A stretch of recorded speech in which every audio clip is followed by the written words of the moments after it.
It's the cold hard truth.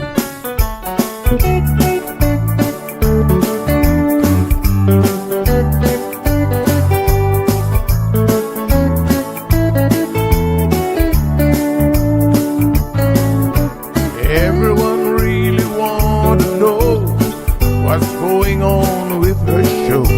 Just get on the air and you will know it's Sandra. The queen of the mile road is here, helping people from everywhere. Get on the phone and you will hear Sandra. Now she will tell you how it goes. Now don't you ever step on her toes, 'cause you will hear the cold hard truth from Sandra. They say she's the hero in town, helping people from all around. You get a call, your money is found, it's Sandra.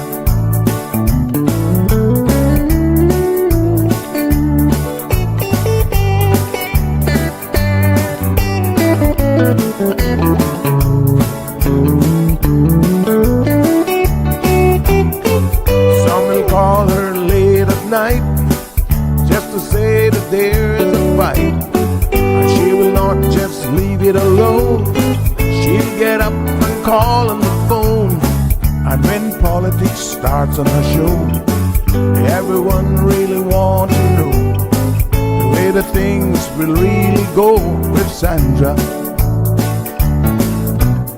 Some will start to criticize, get on the show and tell pure lies, but soon they will realize it's Sandra.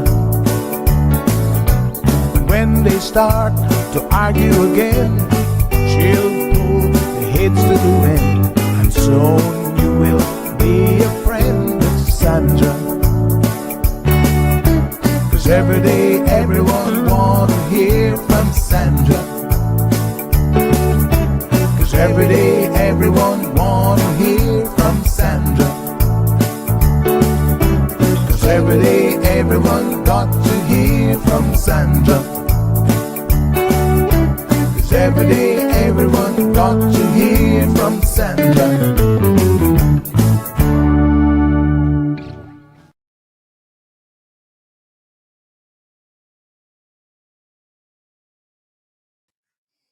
Good morning, good morning, good morning, K-Man. Happy Thursday. How is everybody doing? Ooh, rainy, gloomy, lots of wind. Well, it's not quite raining at the moment, but the weather has definitely, that nice snowy, cold weather from up north appears to be impacting us a little bit. And so we're getting some of those conditions in the form of, I guess, officially it's a nor'wester. Kind of nice though. I'm enjoying it. Hopefully, not too many of you on the water are experiencing, as we get with these systems, any sort of ocean, what would we call it? Shoreline damage. Do keep us posted if you are experiencing that. Curious to know how many could potentially be impacted by this weather system at the moment. But Irvlin says it'll start snowing here soon. Oh my goodness. That'll be the day. I mean, never say never with all the crazy things that are happening in the world. Not likely to happen, but who knows? One day we just might see something a bit unusual like snow. Wouldn't that be something if it ever snowed in the Cayman Islands? Huh. I'm enjoying it though. It's sweater weather. Makes you want to bundle up just a little bit. Now, I know some of you have winter clothes and you are looking for any reason to pull those out, but it's not quite that cold. I mean, a sweater, yes. Winter boots, no. But I know a couple of fashionistas. All they're looking for is a little gloomy day to pretend like they're in London. They're going to be pulling out all of the heavy coats and boots and everything to just look good. They just want to look the part. Well, Knock yourself out if that makes you happy. All right. So we do have some special guests joining us here in just a bit this morning.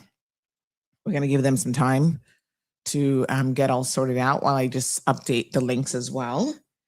And yeah, then we're going to be off to the races this morning. Drink some water, honey child. Drink some water. Every morning they say you're supposed to start off with like 16 ounces of water. And I think to myself, really? Ooh, I struggle. I'm not going to lie. Water is the one thing that I really wish I could drink more of, but it's a constant struggle for me. But we'll get there. All right. So I'm just going to, like I said, update all the links here. And yeah, hope you guys are having a good Thursday so far. Tomorrow's Friday. Hard to believe that it is here already, but we're ready for it. Ready for the weekend. And it was a short week, right? So hopefully most of you haven't been too stressed out because you kind of got that little extra time in. All right, just updating the YouTube link now. And then I'm still sending them out to remind you guys that it's the same link every day, just in case you've forgotten, that you can just save those links. Some big headline stories this morning. Couple of very, very interesting court cases, by the way. And also, I'm in court today. So I have to go for a case management hearing at 4:00 this afternoon. So I am going to be doing that. So yes, I always have to remind myself because I totally forget about these things. And so I've got people reminding me, girl, you're on the court list. I'm like, thank you so much for the reminder.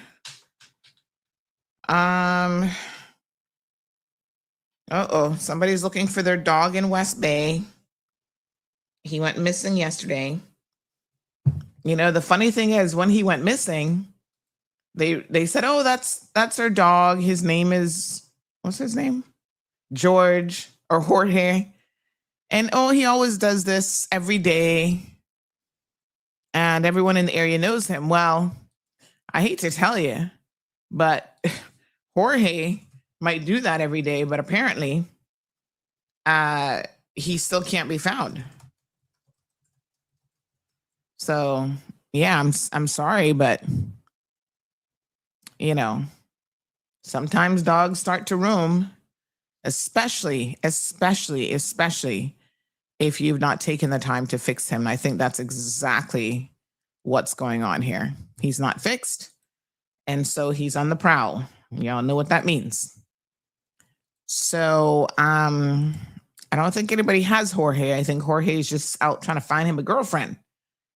And yeah, that's why you should fix your dogs, number one. And then number two, secure them properly for their own safety. I mean, Jorge could get hit by a car. My gosh, poor little Jorge. Jorge. So if you see this dog, he looks like a, what are those dogs called again? They're all the same grayish color. There he is, handsome little fella. I suspect he is, out finding him a girlfriend named Sally or something. I don't know. So little Jorge, come back home. Your owners say that they miss you. Look at his pretty eyes. He should have no issues finding a girlfriend with those eyes. He's so cute. I don't know what to tell you, owners. Be more responsible. Stop telling me that Jorge does this all the time. All right, if you see Jorge, please let us know where so we can advise the owner. Good morning, Senor Robert.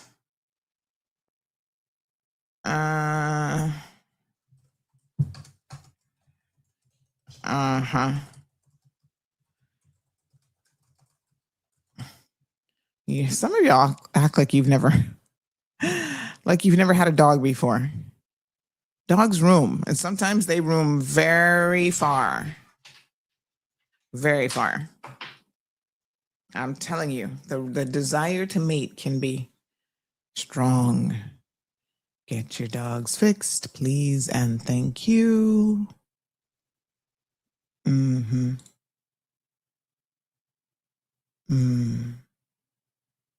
Okay.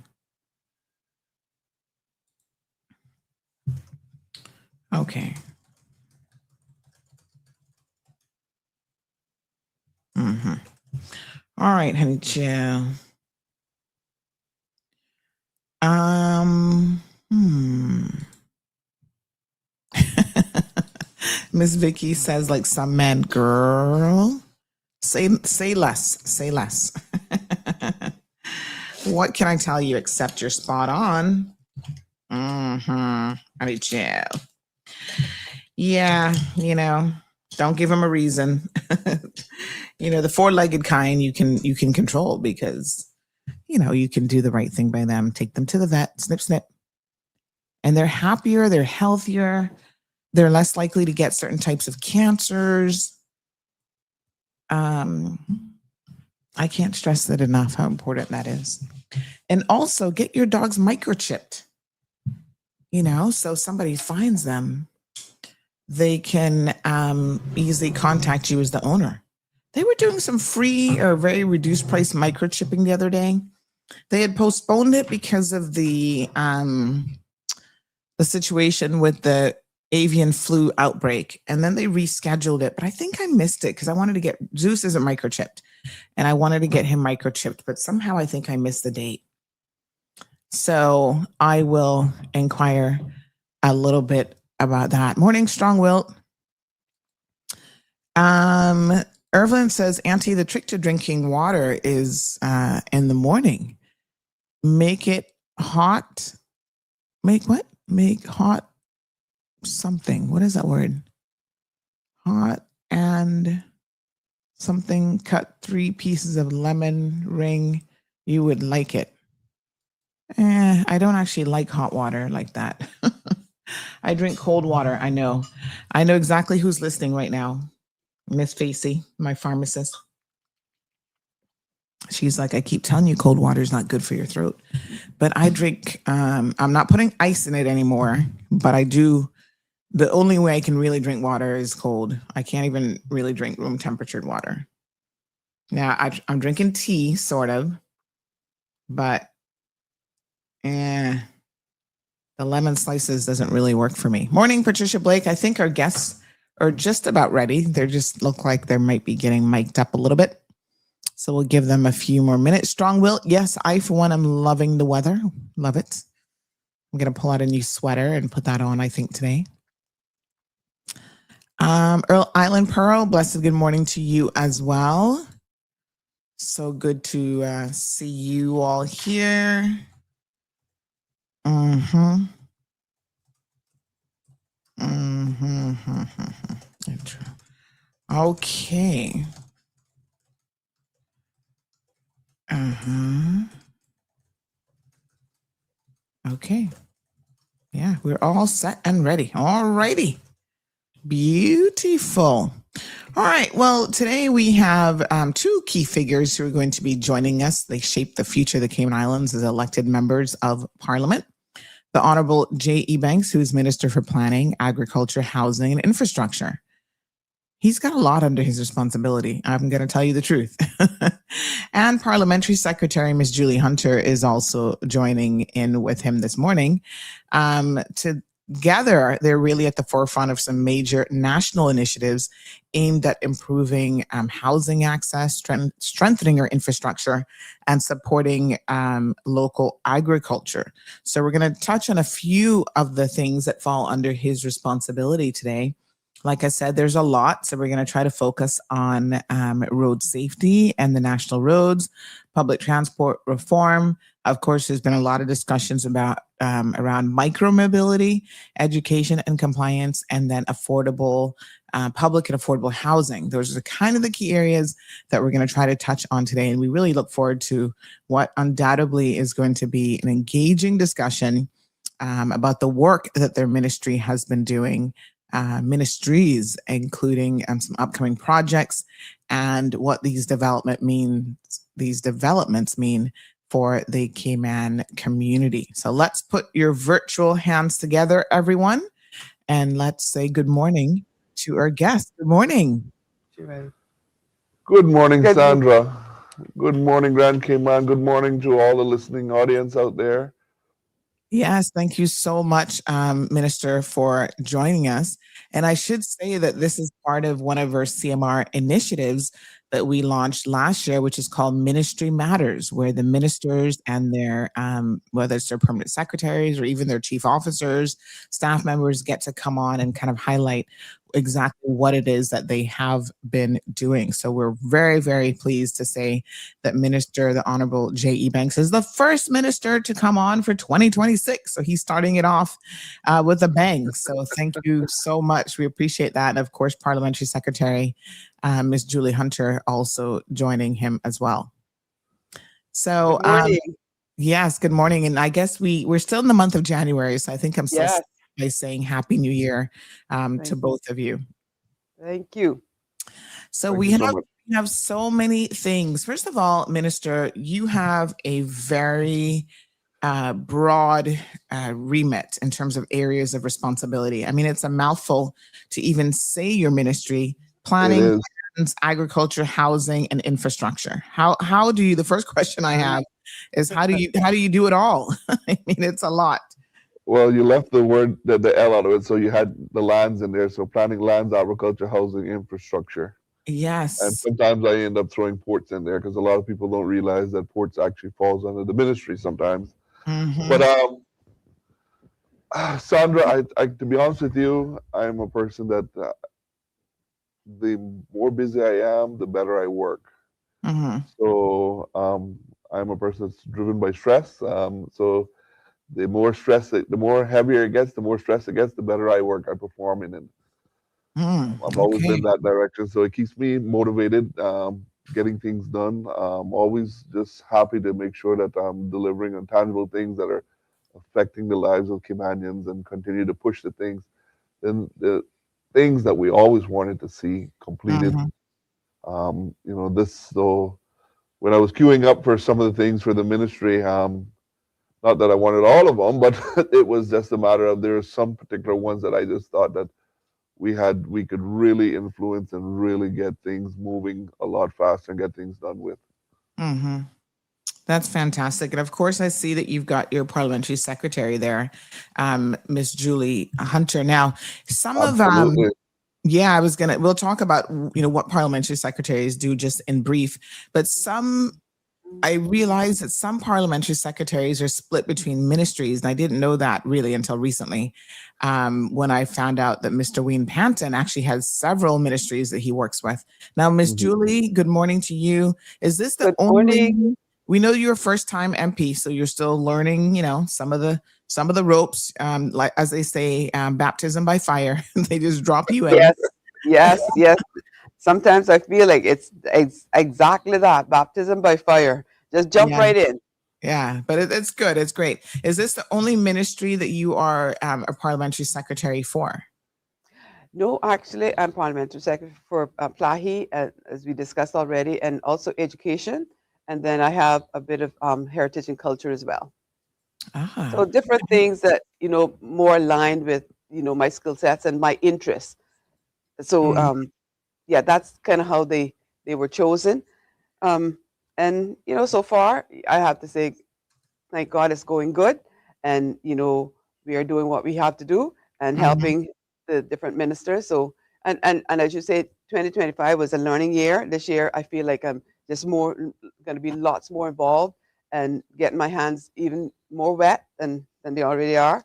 But as we go along, it's always a learning curve. But we have a good team behind us, so that's very, very important. I was thinking that when Minister J was talking, you were asking him how he gets it all done. He has mhm, a huge ministry, and he's a motivator, he's a go-getter, he gets things done. But then the team behind us as well, we have to give them kudos, and that's so, Absolutely. so very important. I mean, without them, we couldn't do what we do. Absolutely. Mhm. Hmm. All right, so I've been informed that we don't have radio this morning, and I'm happy to report it's not my fault this time. Apparently, Oh my I goodness. know, right? Apparently, all stations are off because Logic has a fiber issue. Oh boy. Oh Oh my my goodness. goodness. I know. Not This is, when we talk not about good. infrastructure, Exactly. it's important to Exactly. talk about redundancy. So Oh I'm my just Well, goodness. off reg doesn't fall under me anymore, but um, yes. So we're gonna just notify our listeners to please tune in to our social media feeds so that they can, listen online. So we're still on cmrtv.com. The website is obviously operational. We've got Facebook, we've got YouTube, and even Instagram. So you've got options. So yeah, not to worry. Oh my goodness. These things happen, but I tell you, this is an important lesson as to why you got to have redundancy in place. And on that note, just absolutely. just a shameless plug, CMR radio is coming and we will have more than one internet provider. You can believe that. So there you have it. Infrastructure being so important. So let's talk, Minister. One of the key things that we see here constantly, people are complaining every single week. I mean, I even just 2 days ago, I got another video of a driver, coming around the curb a little too fast on the wrong side of the road. We have some really poor driving on this island. I mean, there's no other way to describe what is happening. And as a result of that, we're having an average, the RCIPS says, of 10 accidents per day and a number of fatalities. The year before, we almost broke a record. Thankfully, last year we didn't. Mhm. But I know your ministry is really keen on trying to get to what they say, this zero road fatalities initiative by 2038. Let's talk a little bit about the National Road Safety Committee and strategy around trying to get to zero road fatalities. Thank you, Sandra. You're absolutely right. We do just there's no other word for it, but we just have some really bad drivers out there, and there's some things that I see happening on the road. I have to really scratch my head and wonder, How they got a license. yeah, actually, how they did get a license, or if they ever had a license before. Um, Mhm. One of the main things that the Road Safety Initiative has been pushing is, we're looking at strengthening the penalty system now and enhancing and creating a demerit point system, which Mhm. will be something very new. So you will actually, not to get too deep into it because I haven't brought it to caucus yet, but the demerit point system will look at almost like a three-strike policy going forward for individuals that are getting in accidents, individuals that are doing reckless driving, Mhm. um, and how do we actually look at um, slowing down these accidents that are happening every time that we NRA is designing roads now. They're designing it with more safety aspects in mind. Mhm. How do we slow down individuals? I the one thing that I found that works, and we can't do it on every single road, but is actually the speed tables. Mhm. But again, they only work in the one section of area where we have that table, and as soon as they're off of that speed table, they're on to the races again. Mhm. One of the things that we will be looking forward in the future to is adding in the speed cameras. So there will be multiple speed cameras. There will be some that will be fixed speed cameras, but there will be cameras that the police officers can actually be able to move around and put in different locations every single day. Mhm. So you won't be able to just say, well, oh, well, I know a speed camera is coming ahead. Um, I can slow down right here, and you can speed back up afterwards. And Mhm. not only that, but the system that we were looking at with speed cameras could actually detect whether you were speeding when you cross through from one camera to the next, because it's, it has the capabilities to know the time frame that you would put in to get from one camera to the other camera and know whether to calculate whether you actually was speeding to be able to break um, the law in between the two cameras. So there's a lot of different things that we're going to be looking at coming back. One of the main things that I've actually even asked the safety committee to look at also is pedestrian crossing. Um, the, I mean, Sandra, I see it. Mhm. I had it twice just last week. People are just pushing the pedestrian button and they just walk right out. Um, some of them don't give vehicles the time to be able to stop, to be able to let them cross. Then we have the a lot we've seen where we had at least maybe one or two people have got knocked down on 7 Mile Beach Road there. And I feel that sometimes maybe the lights The lighting. on that particular stretch of road gets blended in with all the other lighting sometimes that's up there. So Mhm. what I've asked the NRA to start to look at is where we're going to have the lighting installed into the asphalt itself. So you're not just seeing the lighting directly on the one corner, it'll actually be Mhm. flashing directly into you. And some of the changes that we looked at also with this is because seeing that it happens if a particular vehicle or a high vehicle or a bus stops at a pedestrian crossing and there's a two lane, sometimes people don't realize that. And when they look, they're going around that one bus, not realizing that the bus stopped for someone. Mhm. And when you look, the person's walking out. I've seen that happen at Savannah in that location, right? So we've seen these things happening. So we're looking at how we're going to improve pedestrian crossing in the future. Our electronic vehicle registrations is another big one that we're going to be looking at, and strengthening our penalties. Mhm. This is something that PS is going to be advocating and helping me go through with, especially our demerit point system. We'll be getting together and having to bring the legislation in place. I'm going to put my neck out on the limb here to say that I am hoping that we can have all of this in place and ready to go by the end of this year. So Mhm. for all of my members in the background that are listening today, whether you're in NRA or whether you're in the ministry, we want to make sure that we try to have all of this in place for the end of this year here. So we would like to have this all ticked off of our books, because I know this is something that not only the government, but a lot of the enforcement arms and the also from the judicial arms have always Mhm. been asking for us to continue to look at how we're going to be able to enforce and with our traffic regulations. Yeah. I mean, on the one hand, obviously enforcement is key. Someone, who sent in that video a couple days ago said to me that they are really, I said to them, did you share it with the police? Thanks for sharing it with me. And obviously I will do my part because, we post these publicly to kind of just show people some of what's happening on our roadways, which is a lot of people are still shocked when they see it. I'm not because trust me, these dash cams pick up a lot. It's just so wild out there. It's like the wild, Yeah. wild west. But they said to me, why should I bother sending it to the police? Because, are they even actually doing anything? As many videos as they see us posting, they're wondering if there's anything that the RCIPS is doing. Now, I know that the police commissioner, Mr. Kurt Walton, has been on the program before.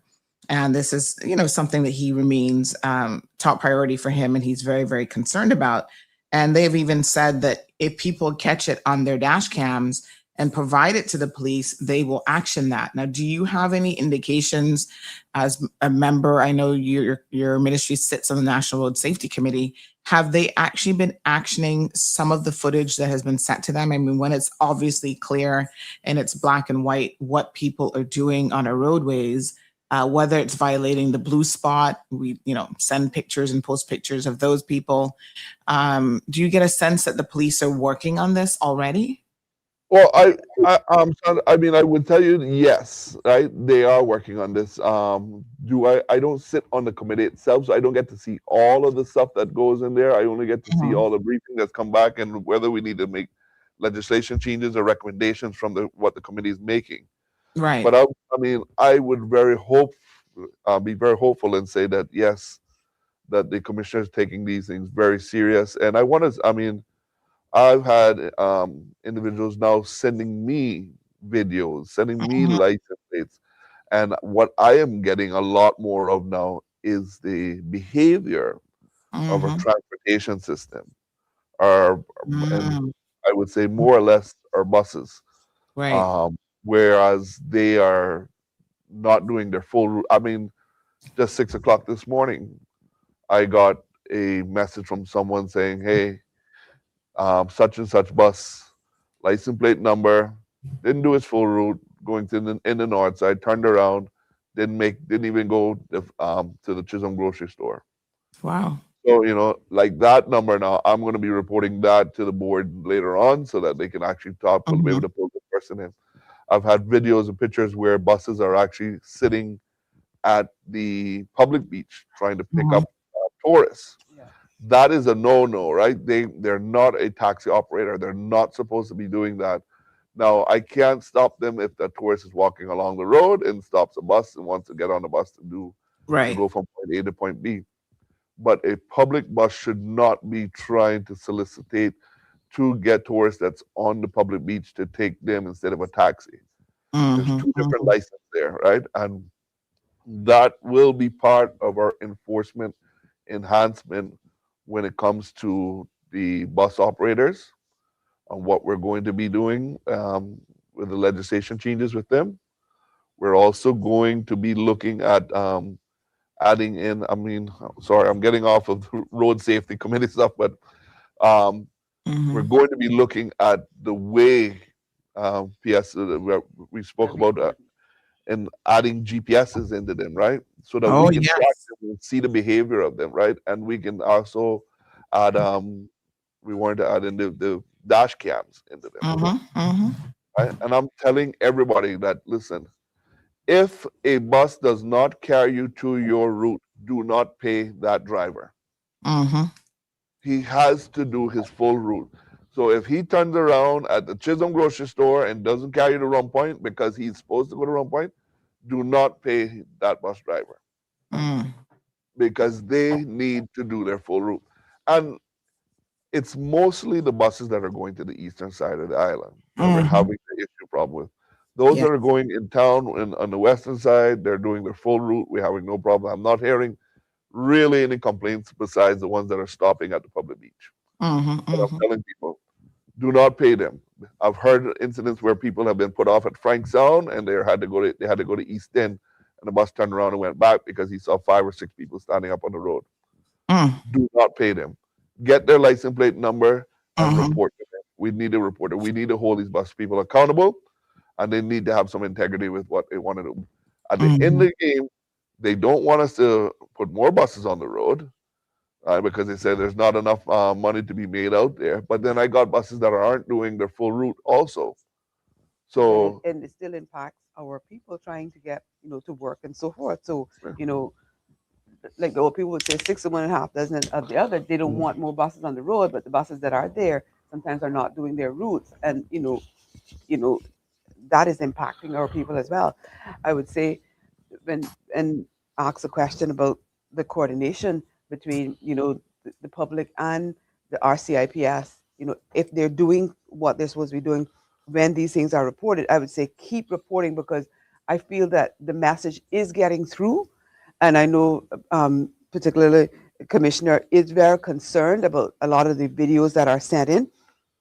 And what I would remind them as well, Minister, is that going forward, there's going to be a lot more coordination between NRA, DVDL, and the RCIPS. absolutely, That's one of the things that we are working on to get those systems interconnected so that everybody can see, and it'll be much easier for when these things are reported mhm, than to be actioned.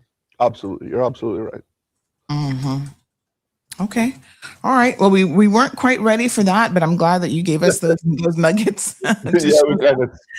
Yeah, shows how busy you are, and that's amazing. So, But again, um, all of this falls into our road safety initiative, right? And what we need to mhm. do. So that's why we all just brought it in. And it's frustrating to know, that you know just before we got on the show, just to get that message from someone letting me know that buses were just doing this.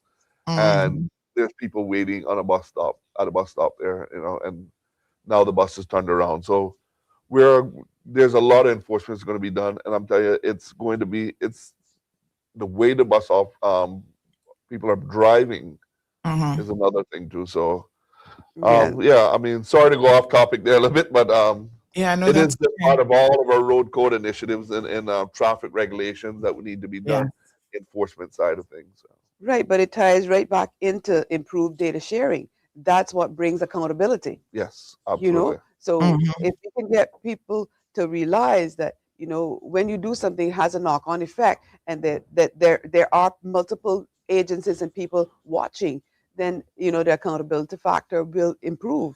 Mhm. Well, one thing I think the public needs to know is that this road safety initiative actually isn't new.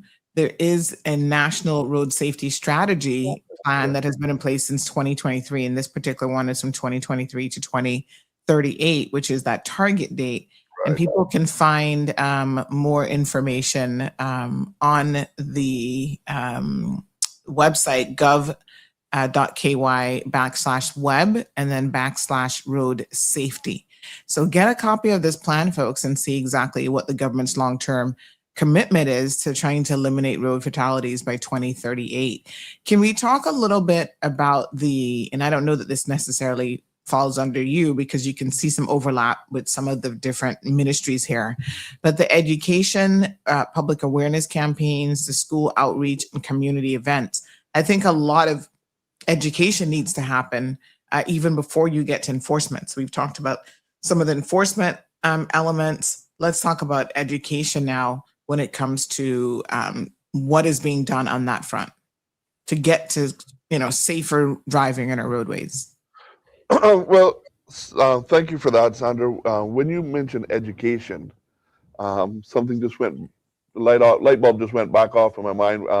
Me and the Minister for Education, Mr. Anglin, was talking recently about adding the driver's ed back into the schools and getting our younger kids back and be able to qualify and teaching them the road code before they get out of school, and maybe allowing a looking at changes where kids could actually allow them to get a license a little bit earlier, but it would only be able to be where they could drive in a day with their mother or a parent or someone that has a full license, and be able to just make sure that when our kids are coming out of school, they're ready, they're trained, and be able to take the roads and know all of our road safety initiatives and know all of our road codes.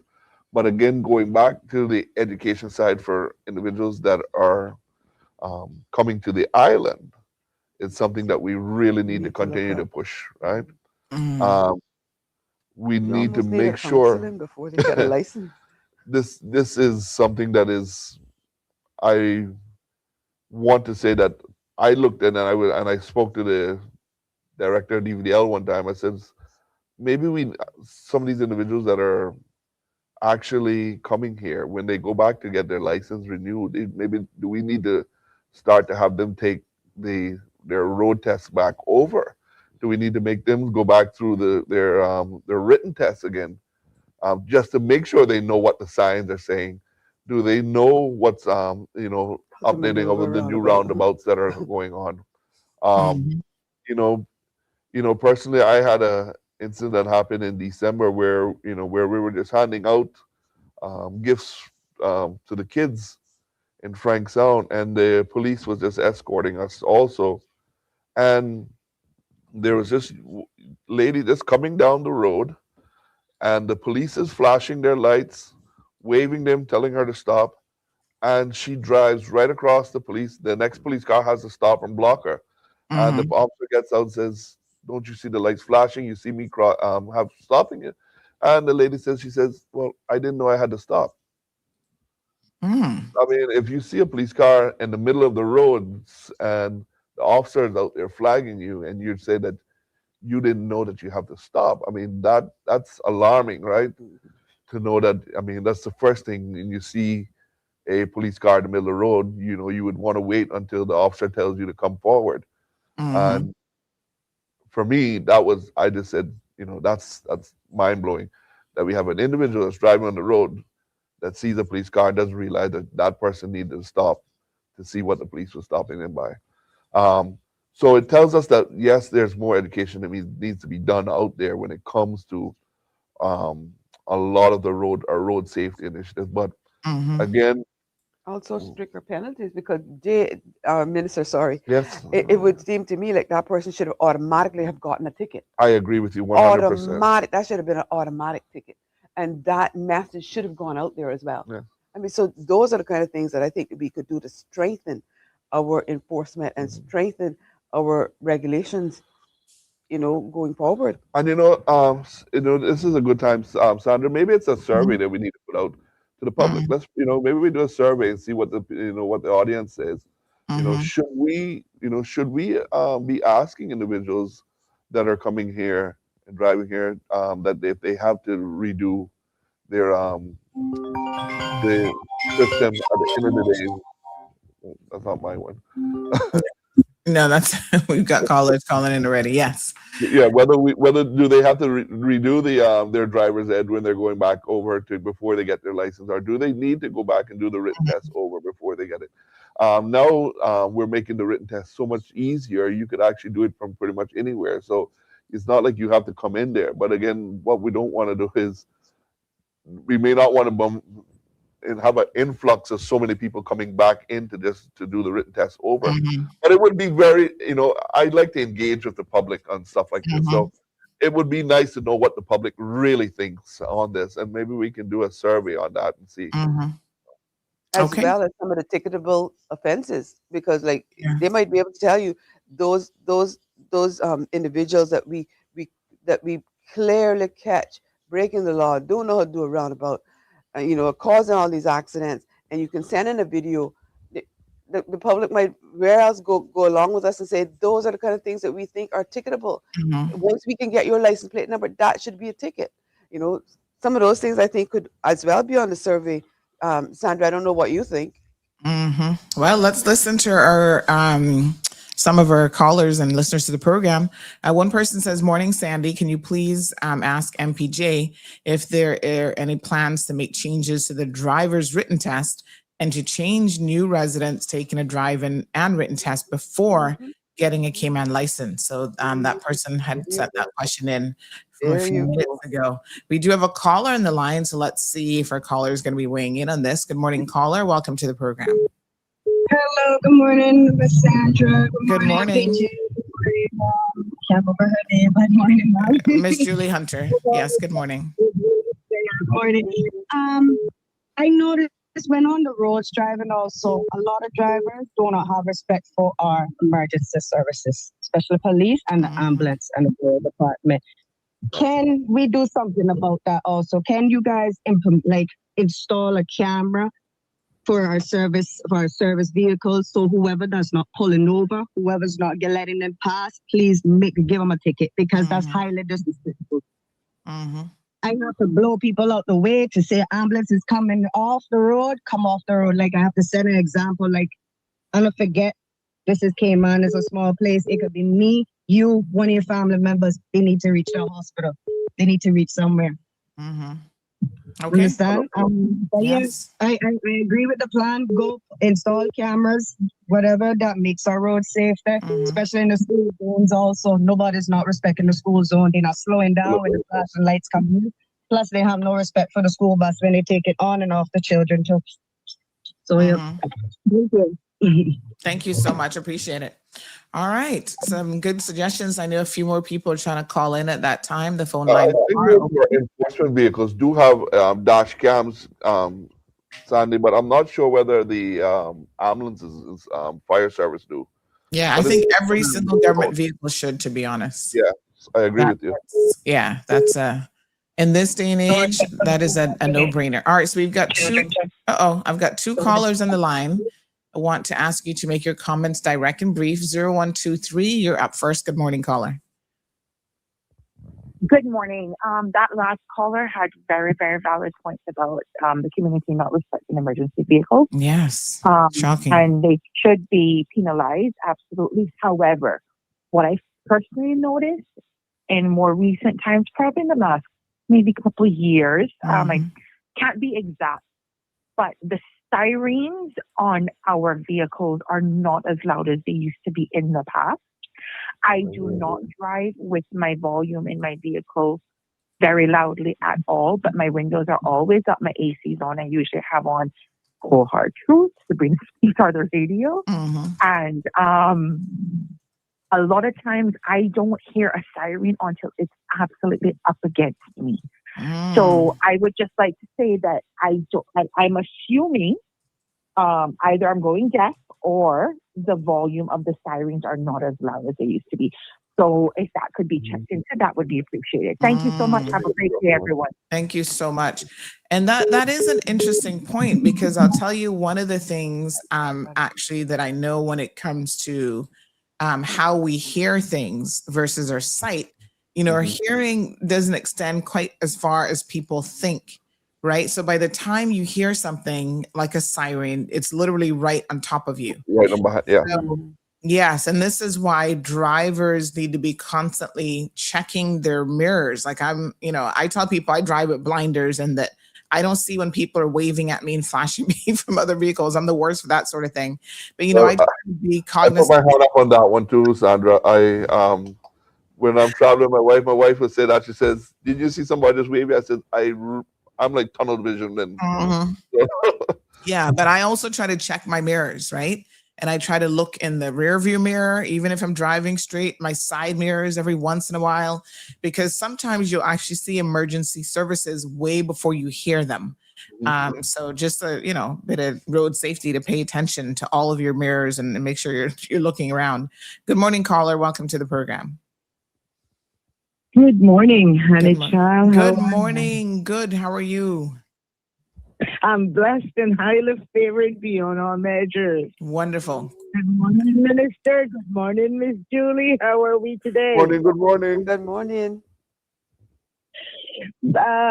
Minister, I was trying to put something to you on Radio Cayman when I was rudely cut off by OC, and that's why I called you and asked you to call me back.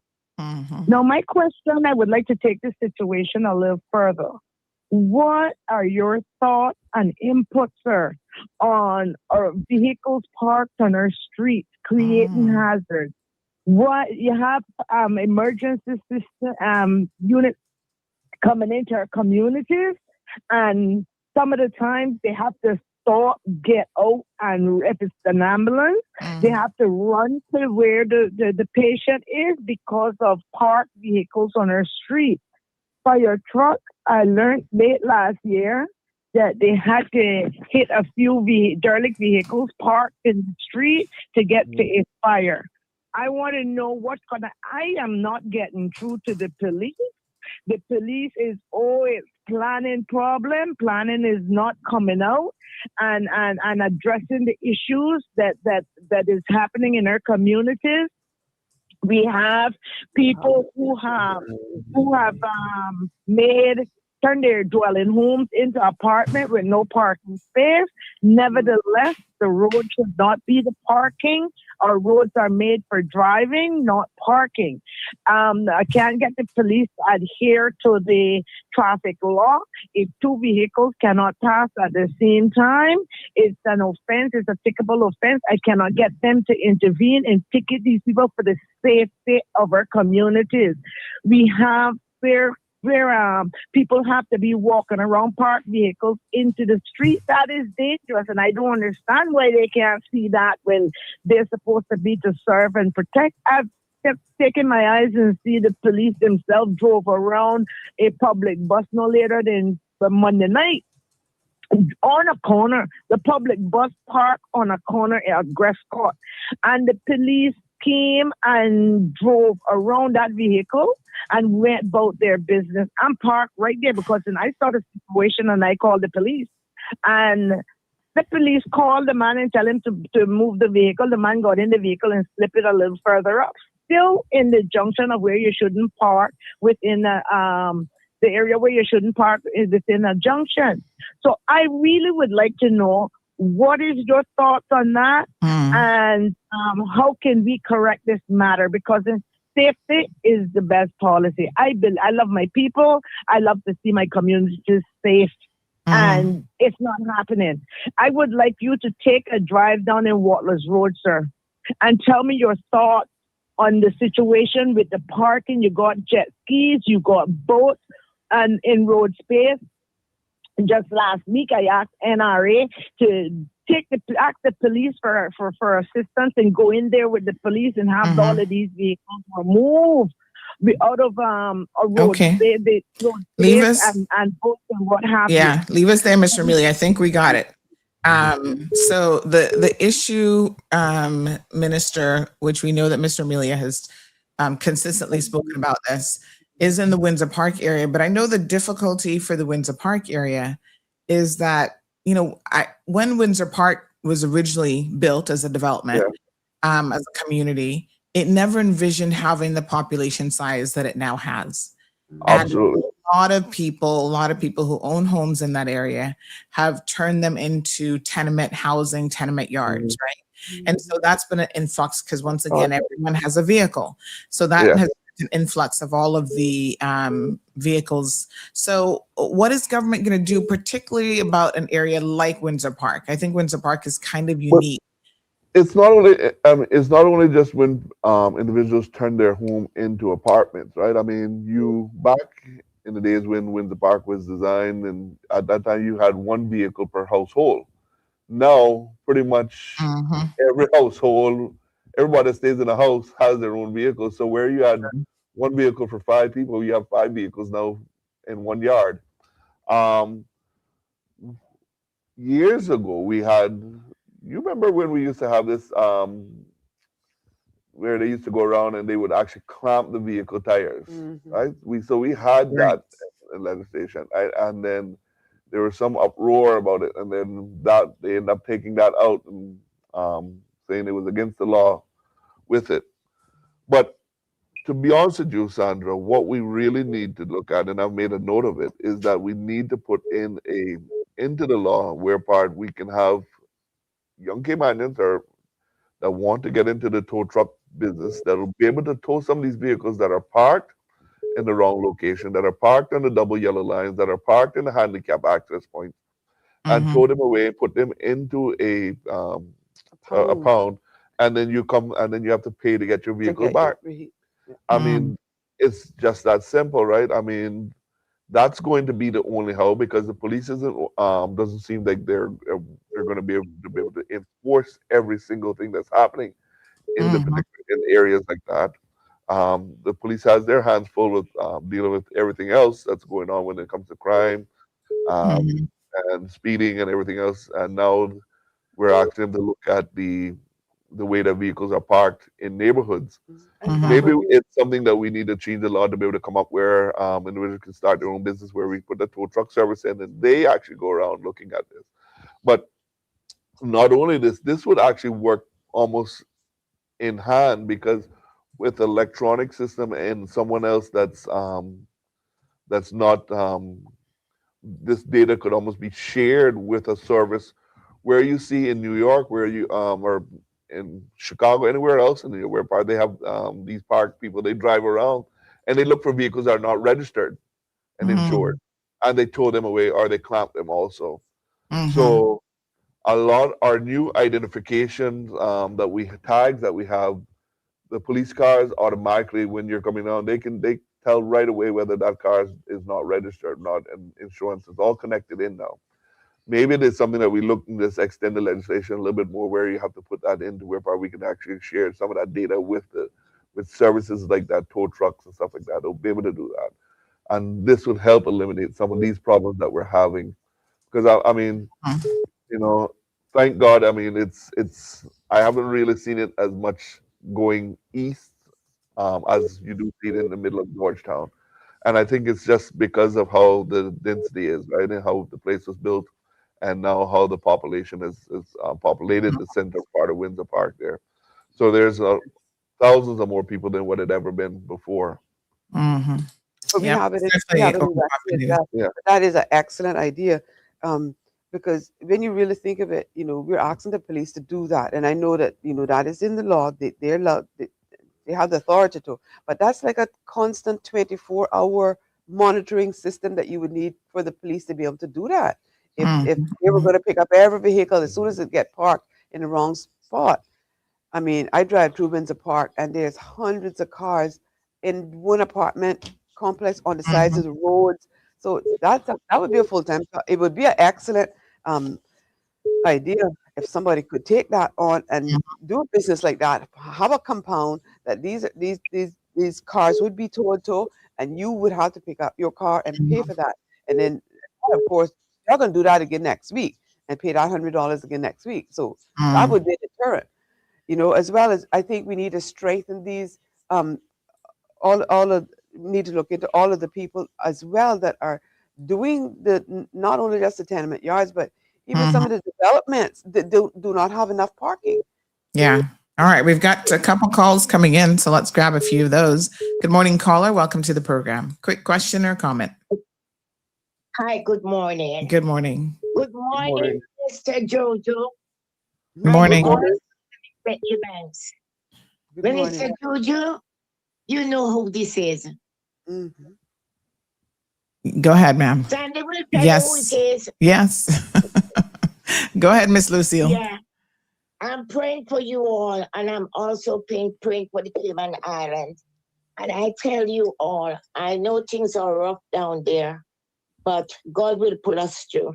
Mm-hmm. He will pull us through. And I just want to say good morning to Jojo. That's why Okay. I'm calling. All because right. I know Thank you so Sandy- much. You, Sandy, not reading my post My dear, there's anymore. so many coming in. I'm sorry. Thank you. So Thank you you. know Have a who I good missed day. This morning? Have Guess a. who I missed this morning? Who's that? Raleigh. Oh, Raleigh. we'll I missed let him. Minister Anglin know.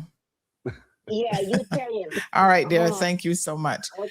All right, we got it. We got the phones are busy. You're a very popular ministry.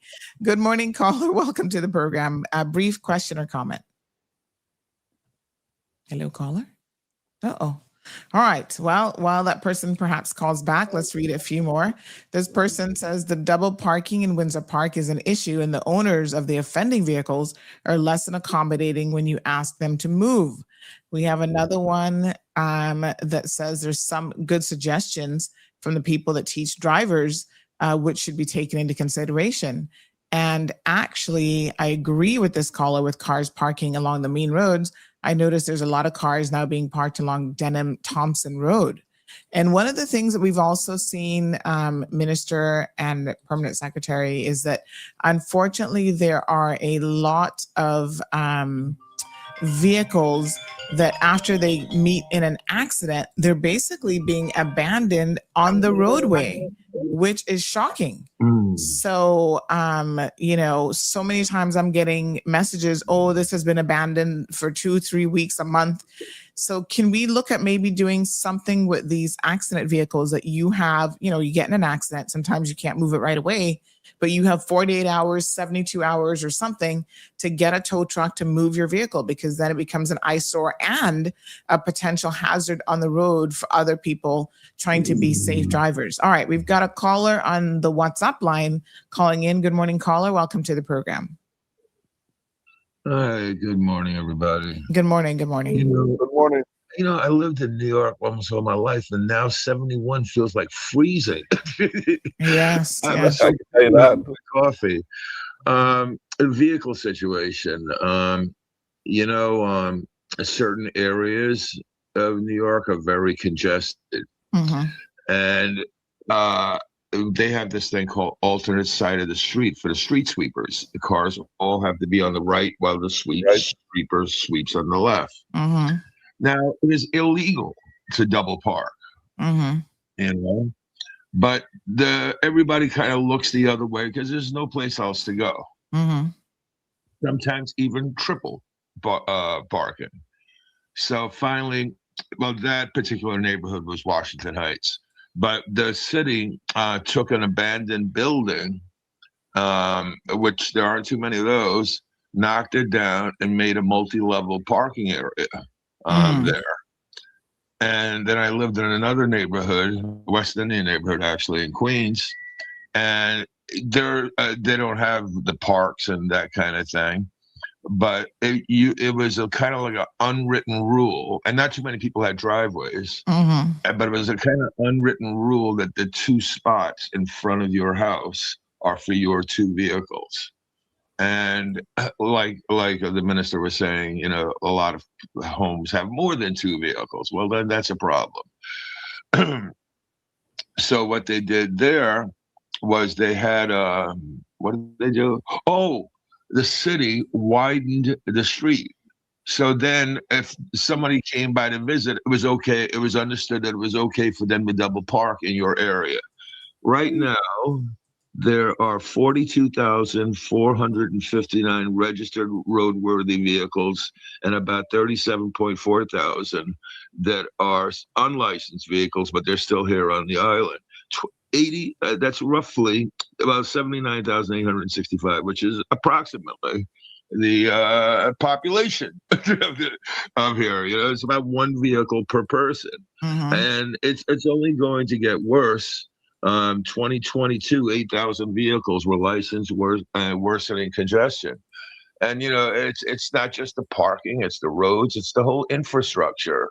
And I don't know. Somebody needs to have some vision and direction, not only for what it is now, but for the continued growth. You know, it's double parking, having designated parking spots. I don't really know what the solution is. That's not my field. But you know, the NRA where I live is I live like on we call it a cul-de-sac here in Cayman. They call it a close. There's a little miniature grass piece in the middle of my cul-de-sac. So if anybody runs out of driveway parking or road parking, they just park in the grass piece. So that works for my thing, but not a lot of people have that either. You know, so I really don't know what the solution is for right now, but I think that they also have to think with growth in mind, because the situation is only going to get worse. All right. Thank you so much, caller. Appreciate it. Okay. We've got another caller in this line waiting. Good morning, caller. Brief comment or question this morning. Sandy, I wasn't finished. I really wanted to. Yes, but Mr. Amelia, you see how busy the lines are this morning. Sometimes you got to be quick, honey child. Honey child. Get to it. Sandy Lauper, please. Thank you. Final question or comment. Minister, I also wanted, which I wanted to try to ask as well. I love what you did with North. I tell you, I love what you did with Northside. Northside is beautiful. I love it. Oh my gosh, it's breathtaking. Okay. Thank you. Notice roads are being done in East End as well.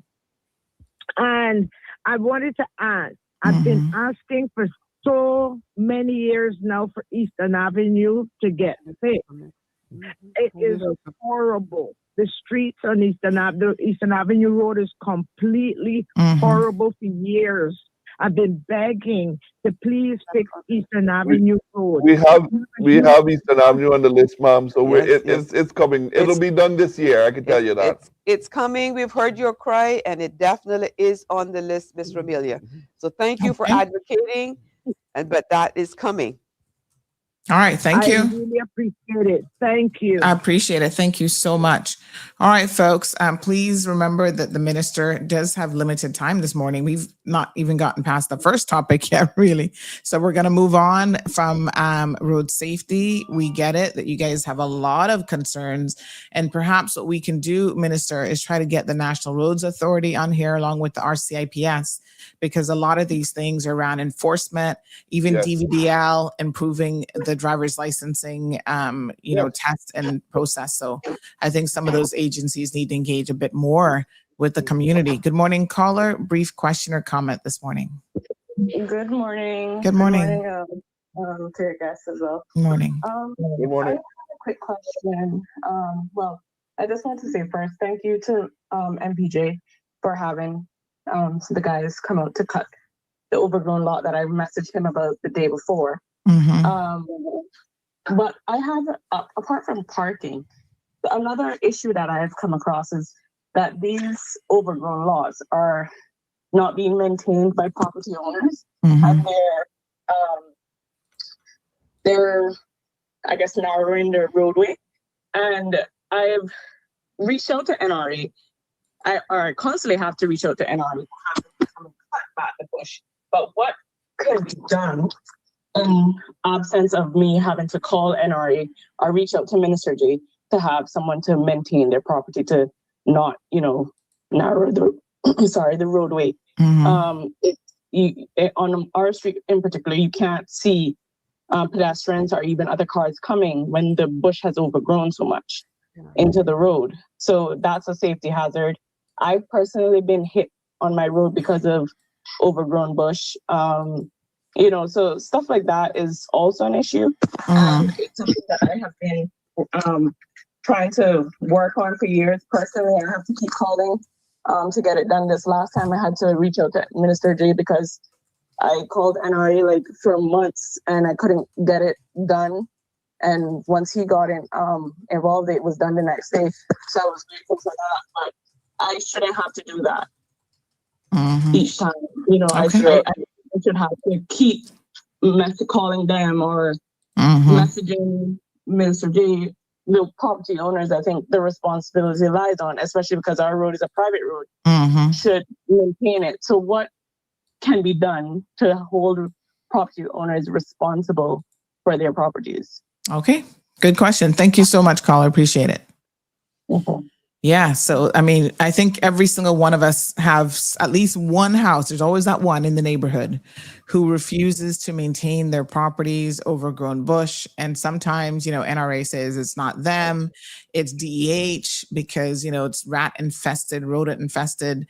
And, I think that there needs to be more responsibility on individual owners when it comes to property upkeep. Even if it is a lot that doesn't have a house on it, there should be some minimum standards. Like we had one in the neighborhood, coconut trees falling in people's cars practically every single day until I mentioned in the radio and they finally cut down 4 of the 8 trees they had, So it's crazy out there. It's like the wild, wild west. So a couple comments asking about the road safety issue. Someone said that driver's ed was taken out of the curriculum back in 2015. So I don't know why, because the driving has obviously gotten worse. But one of the it'll be coming back. I can tell you that. Yes, one of the consistent messages. Leanna makes a comment about it. Says written test needs to be harder on foreigners. We see Leanna also saying. There's somebody else here making a comment about the Jamaican drivers being particularly really, really bad.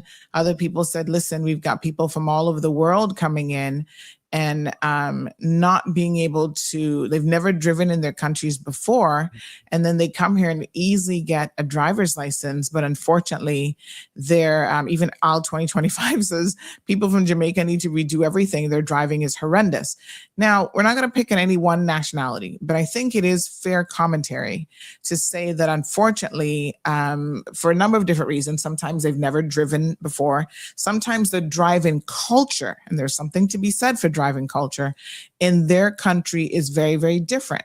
So they're used to overtaking, they're used to speeding, they're used to, ignoring the police and all this sort of stuff. And when they come here to our community and they're trying to supposedly integrate and work here, they bring that driving culture with them. Is there anything being done to address that aspect of it? I know that it's a bit sometimes of a sensitive topic. And normally you address driving culture through public awareness campaigns. Like, these are our road rules, any consideration for that?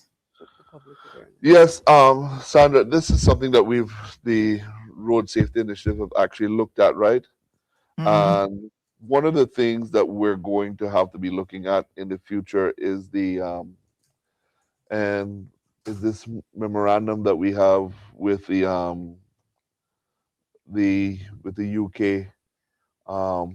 that allows in the certain individuals that are part of the UN to be able to come in and be able to be part of the driving here, to just allow them to be able to just get a driver's license, a Mhm. Cayman driver's license, and move on. Whereas if they have a license from back where they come from, we're going to have to see how we can actually improve on that. And do we continue to go down a path? I think we're going to have to. I think we need to revisit it because we see it's where it's becoming a problem. What I've actually asked the license department now is to look. I want to look at the behavior of drivers, asking the RCIPS and the whether let us determine what nationalities Mm. are causing most of the accidents on the island. Mhm. Let us segregate that, break that out. Let us see. Um, Mhm. can you tell me more of, and then looking at the revamping our driver's license itself to identify individuals a little bit more differently on our license. So there Mhm. are going to be some changes coming on there, but that data will actually tell us more on whether it is one nationality that is Mhm. creating more of the problems, and do we need to strengthen up how we look at how we do our licenses with those? Are they part of this program, the UK program that we have part of, um, Mhm. that are coming here and creating a lot of the havoc that we have here? So there are.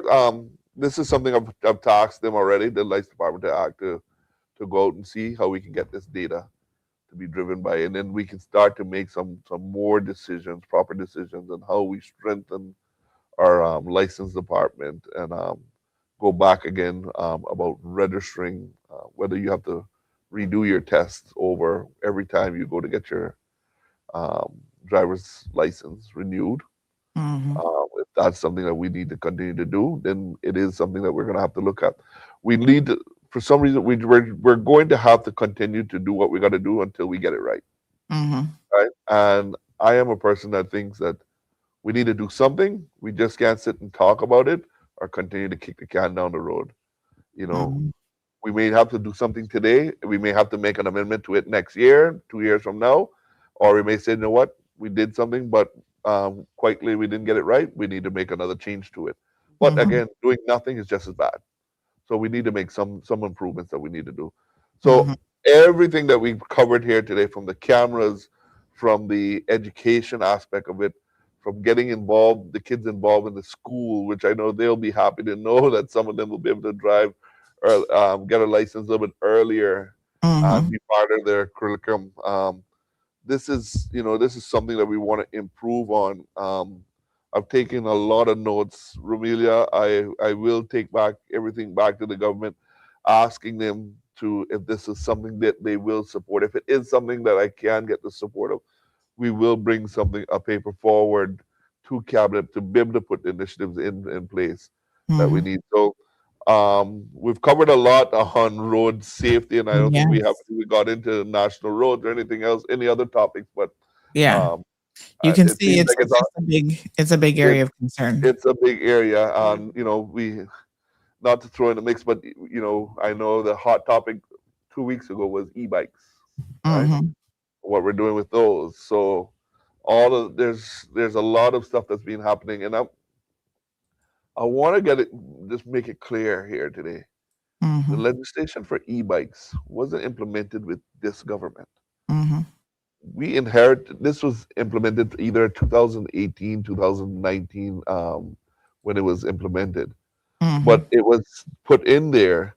What happened is now all of a sudden there's been an influx of these e-bikes, and they're all over the place, and people are saying, hey, why aren't they being enforced? And now the enforcement arm is just tightening down on top of them. And Mhm. now when they tighten down on top of them, then now I think what happens when the legislation was put in place, nobody looked forward to speak to the insurance companies to say, hey, are you going to insure these bikes? Because if you're not going to insure these bikes, then these bikes can't be on the road. We need to look at something else. So this government is just trying to correct the problems that was put in place from the previous government because they had the blinders on. And now we're trying to fix this and get ahead of it.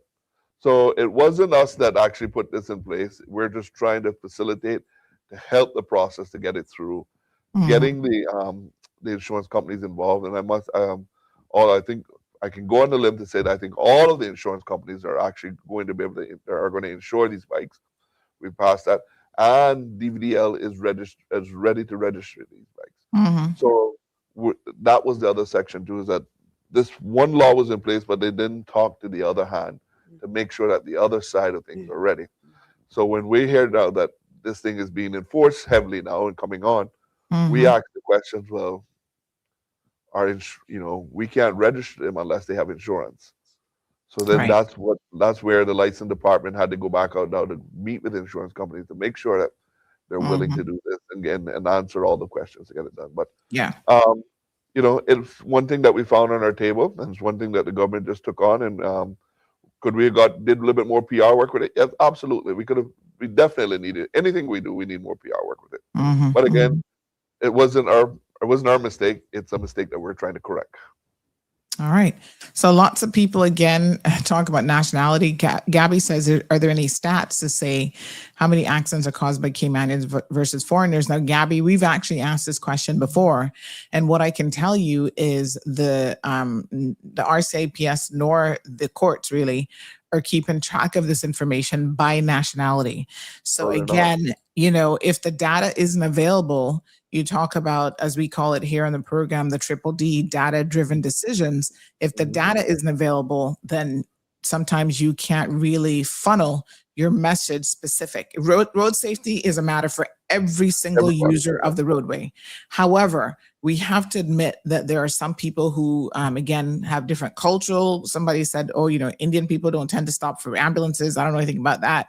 But, if there's certain unique features to how people are driving, we can then curate, if you will, the messaging specifically for these different, drivers on the roadways. So let's move on. I mean, I think it's fair to say that we could talk about that multiple shows. So we'll come back to it in another day. Let's talk about some of the other things. We do have a comment here. This person says, morning, Sandra, please ask the minister about a garage opening in medium density zone and residential zone. I have one operating in my area. In addition, DCI has issued them with a license. This area should only be homes or apartments. So this is the Palmdale area. I'm shocked to hear that there's a garage down in there, because that historically has always been a residential only area. So when it comes to zoning and making sure that DCI are not issuing licenses, and Palmdale is also an older community, so you have a lot of seniors that live in that area. What consideration is being given to the types of businesses that are being permitted to operate and get licensed for particular areas? Sandy, again, we have a big ministry, but the license of trade business license falls under the Premier, I think it is. But it's something we've made a note of, but I will get back to you. But if that person doesn't mind sharing with you the direct air location in Palmdale, I will be able to have the enforcement side from the planning aspect go out and take a look and see what's going on. But again, I do think the trade and business license, when they're issuing license for people, whether it's for a garage or anything, they need to take an aspect where the locations are at. I mean, if you give someone a license to operate a garage and they're telling you that they're in a location at Palmdale, that should be a red flag right away. It's unless that area is zoned and then there's an industrial commercial area or a residential commercial area in that particular area. I do think we need to be able to start to flag some of these that are happening. But from the planning aspect of it, we can look at it from an enforcement side of it to see what's happening out there. On the trade business side, I've taken a note for the Premier, and I'll carry that back for him. I think a lot of times what it boils down to, Sandy, is I don't know whether it's lack of staff, but a lot of the licenses that are issued, I think the staff need to go out before the licenses are issued and check the locations. I've gotten complaints as well in my area, in West, where a garage is being operated and the people cannot sleep at night because they go all hours of the night. So that's something that I'm working on. But apparently the license is given and they're not checking to see where the operation is going to be taking place. It's just you got a license. So they're saying, oh, well, I'm licensed to operate. But you're licensed to operate in a highly residential area, you know, that's unheard of. So I think we just need to, the enforcement arm needs to just be able to go out, first of all, before the licenses are given and check the locations. And if they're not in a commercial area, then those licenses should not be granted. All right, some good questions. This person has this comment. I saw a few other people making it as well, where they are suggesting, and I think it's an interesting comment for sure, to get better compliance. An easy fix of the careless driving is to attach an addendum to their work permit, PR, and Cayman status. One warning, and the second offense, your papers are revoked. Wow. We have to keep our Indigenous Cayman safe and live in their country. So alive, in their country. So wow, that's sounds heavy-handed, but you know, these are the people, and this person is, you know, themselves someone who's come here from Jamaica and been here many, many years, and she's making that suggestion. Something to think about. Good morning, caller. Welcome to the program. Yeah, good morning, Sandy. This is Debbie. Morning, Debbie. I've just joined in.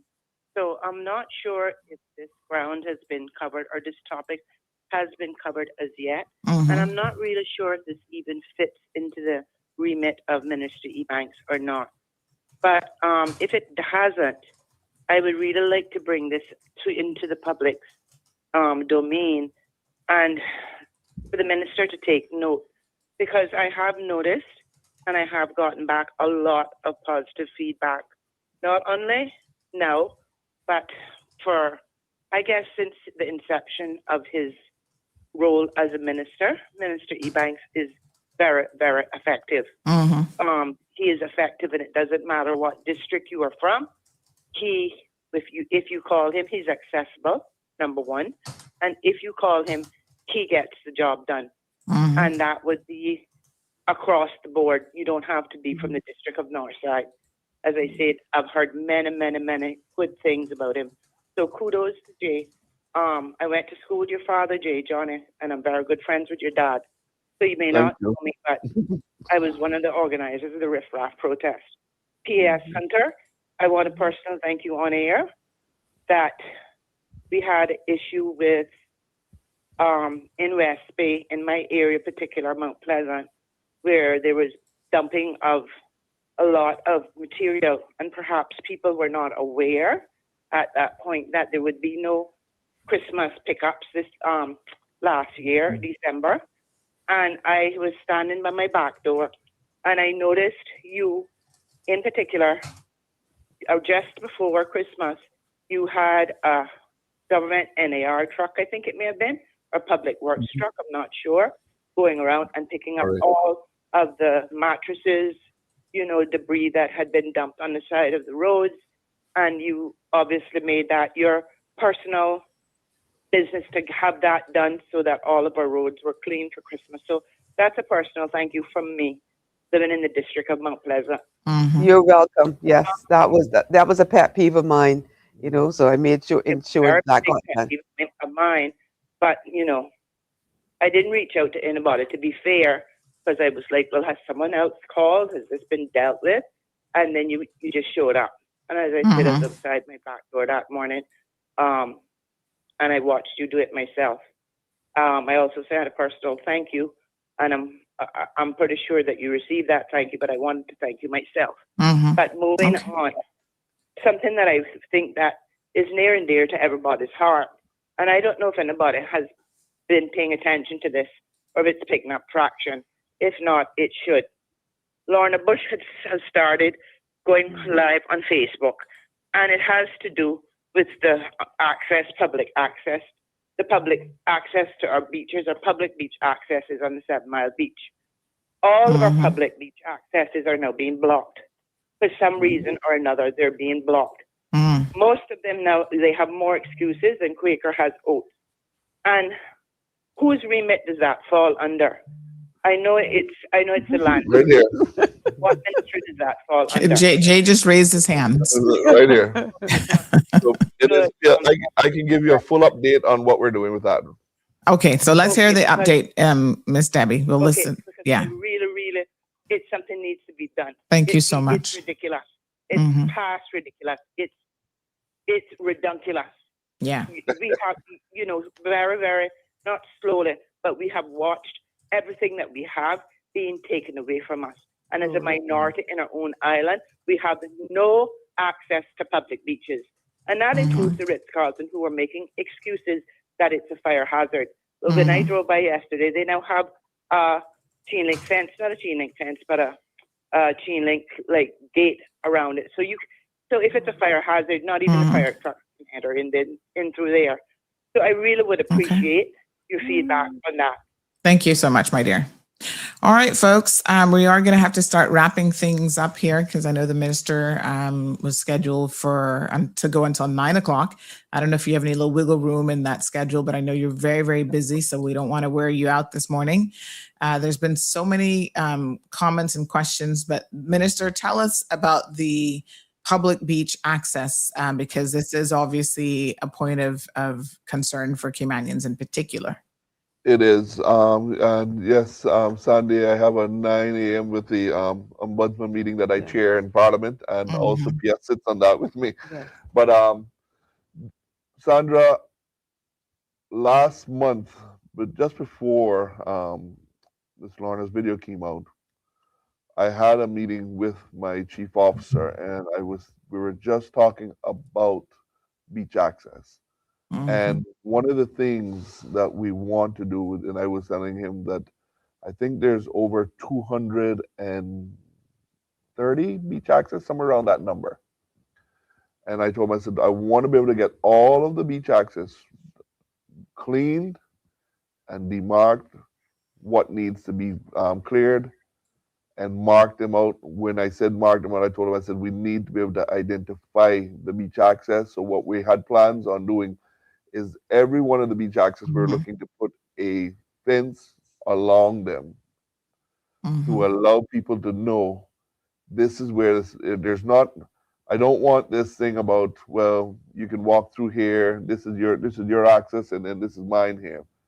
We want to identify clearly where the locations are, and we are going to fence every single one of these beach access off. So you know whether it's a 6-foot right away you have there, if it's a 12-foot right away you have there, if it's 2 beach access next to each other, whatever it is, we're going to demark them all with a, we talked about using either with a chain link fence or a wooden fence and putting up some nice signs. They came with a design of some signs the other day. I did not like that sign. I told them that I am a person, when it comes to beautification, if you see us entering Northside, I love beautifying areas. And I told them, I said, when we put these signs up, I want nice signs to identify these locations, that these are public right-of-ways to the beach.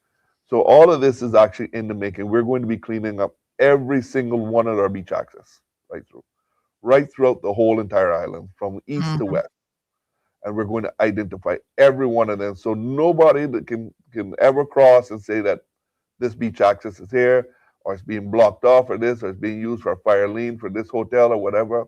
I don't care what that is. Whatever right of way we have, we're going to identify, and it's going to be it's the public's right of way, and that's the mandate that we've taken going forward. There are 1 or 2 that I'm just getting legal advice on from the Attorney General on how we're going to deal with them. And as soon as I get that advice, I will have machineries in there ripping out what we need to rip out the area, and again, mark off the areas so that people know where they can walk. Ms. Pat says mark them with bright colors and easy access. We need a back to the beach day where we all use our beach accesses. Wow. Absolutely. All right. We will have nice signs, beautiful. We will have the beautiful signs, and we will make them identifiable. So people know where the beach access are. Because we do know that is definitely a concern, especially for us as Caymanians, because like Miss Debbie said, you know, you see so many things being eroded and taken away from you as a Caymanian. And that's one of the things that we're not going to allow to be taken away from us. And Minister Jay is very, very serious on this. He's already started big time, you know, and we have the right. It's a right. It's a right. So it's not like you can just put up anything you want in a beach access and say, you know, this is what I'm going to do as a hotel or a condo or whatever, you know. So he will get that taken care of. And despite the fact that he had started on this before the videos came out, I just want to say kudos this morning to Miss Lorna and those that are helping her to identify these kind of things and being proactive and brave enough to come out and say these and do these videos. I just want to say kudos to her and her team for doing that and to continue to highlight these things that are wrong and to help us as a government. I know she's very supportive and helping us as well. So I just want to thank her as well. Absolutely. All right. Absolutely. Yep. So we do have to wrap up and say goodbye to our guests. We appreciate again the Honorable Minister Jay Ebanks and his Parliamentary Secretary Miss Julie Hunter coming on the program today. Island Pearl wants to know, when are you coming back? Because we didn't ask nearly half the questions we wanted to. I was just going to say, Sandy, we had so many topics to discuss this morning, and we basically only got to one. So we have lots more material. We have lots more information to bring to the public. So we will definitely be back. Yes. Minister, what are you saying? So I'm happy to come back next week Thursday. Yeah. So listen, as part of our Ministry Matters, I mean, they can come on as often as they want, but we do, you know, appreciate that they're extremely busy. So at least once per month, we're trying to get all of the government ministers to come on the program and update us and have an open dialogue and discussion with the community. You know, we've literally had consistently over 400 people listening to the live stream this morning. My apologies with the issue with Logic and the radio, but, you know, share this link with your friends, because your friends can always go back and listen. And I'm sure Minister Jay's team will be going through the show and looking at a lot of the questions that came up. So the next time the minister comes onto the program, I think we definitely need to talk about a few things around NRA and then construction. We had some construction questions coming in about, you know, what are you going to do with some of these rogue contractors who are really doing a horrific job out here trying to quote unquote build people's homes and putting them in immense debt. So lots of things for us to get to. Yeah, he has a plan for that as well. Absolutely. So thank you so much, Minister. Thank you for having us, Ms. Sandra. And if you don't have anyone for Thursday, I can commit for next week Thursday with you. Wonderful. Yes, absolutely. We're not going to turn you down. That's for sure. We'll have you as often or as much as you'd like to come on. Thank you so much, Minister. It was a pleasure to be here. Thank you. And yes, thank you, Parliamentary Secretary Ms. Julie Hunter. Yes, have a good day, everybody. Yes. Okay. All right, very good. So we'll make some arrangements then to have him come back. He says he'll come back next week. I love it. Good morning, caller. Welcome to the program. Yes, I think it might be $1 short and a minute too late. Yes. However, I did hear, That's okay. yes, Hunter, give thanks to Lorna. And I just wanted to also call back and say, I think that she should be given merit for doing the videos, for going on all of our public beach accesses and pointing this out. You know, it is her who started this, and I commend her, and I'd like to commend her publicly on the radio. The other thing, and the last thing I wanted to say, but unfortunately the minister has left, is that about a year and a half ago, perhaps 2 years, I'm not sure. I don't think it's quite 2 years ago. I had done some videos of the entire 7 Mile Beach stretch of all of the condos that had up stone posts. I think they're just stone posts. I don't even know how to describe it. Just big stone posts where it blocked you from parking if you wanted to go to the public beach access on the entire 7 Mile Beach stretch. All of the condos had up these big singular stone post erections that prevented you from parking. Do you remember that? And I posted it, and you put it on your show. Yes, because we reached out to NRA, and I can tell you the minister, we posted it, yes, and we reached out to NRA and the minister, and he had it actioned. Yeah. It was actioned in 24 hours. That's right. I read and I watched the very next day, every single one of those posts coming down. So I wanted to give him kudos for that as well, because I can personally attest to that one. I mean, I did that video Because yes, they were trying then at that point to, oh well, in other words, we're going to block you from entering by even parking. So now they don't have that excuse. So now they're trying to stop you from going to the public beach access in whatever form, shape, or whatever way that they can, including saying that it's one of the rich cars and saying, oh well, it's where the firemen go.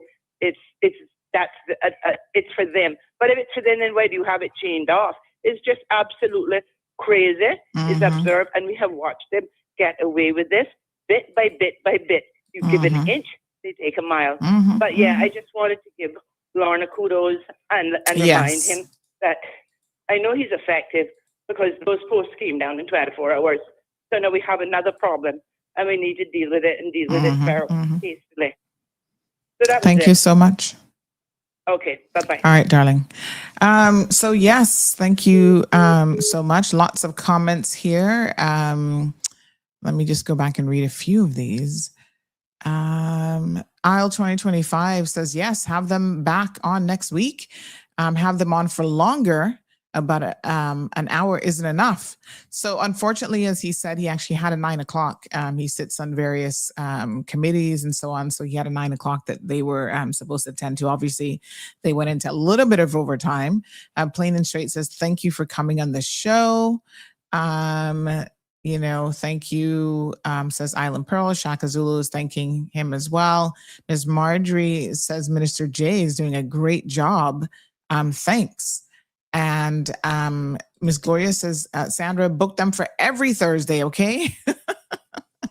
We will check with their teams to see when they're available. The key thing, though, here is we want to have what falls under him, National Roads Authority and all these, they need to come on as well. So we're definitely working on it. I know his team is listening keenly to your messages. Ms. Pat says it's so good when we, the people, are able to communicate directly with our representatives. I mean, listen, you guys were here for it. I'm sorry I couldn't get to all of the questions and comments, but they were coming in really, really fast and furious. And like I said, I do think his PR team will be going through and having a look at where your comments are, what you've had to say this morning, because that obviously tells them what areas of priority, the public needs. So Lady D says, thank you, Minister. You're doing a great job. Keep up the good work. Thank you so much. All right. Will the DVDL have extra sessions for people to obtain driver's licenses? Carib Guy, I will ask the ministry people that question. Yeah, lots of questions coming in. Here's one that came in that I didn't get to. So sorry, this person said, morning, would like to add my suggestions for road signage. Continuous reminders on the multi-lane roads, reminding drivers, riders to indicate, then changing lanes. And, I'll be honest with you. When it comes to indicating in particular, there is something, I don't know if you guys know this or not, but women are more likely to indicate than men when we drive. Apparently, don't go off of that female driver you saw this weekend, but generally speaking, women tend to be more compliant drivers. And I learned this, I was sitting in court one day when they were doing the Tortuga robbery case, and they were looking at CCTV footage of the vehicle that they knew ended up at the scene of the robbery there in Governor's Square. And they were trying to ascertain who the driver was, and so one of the detectives who, obviously has done some training around behavior analysis and this sort of thing, said that female drivers tend to be more compliant drivers. So the one observation that they made, obviously this isn't hold true in every single case, but the one observation that they made about, someone says we're now back on radio. Thank you, my darling. Thank you. The one observation that they made in relation to this was that she kept, every time she took a turn, anything she did, she would use her indicators.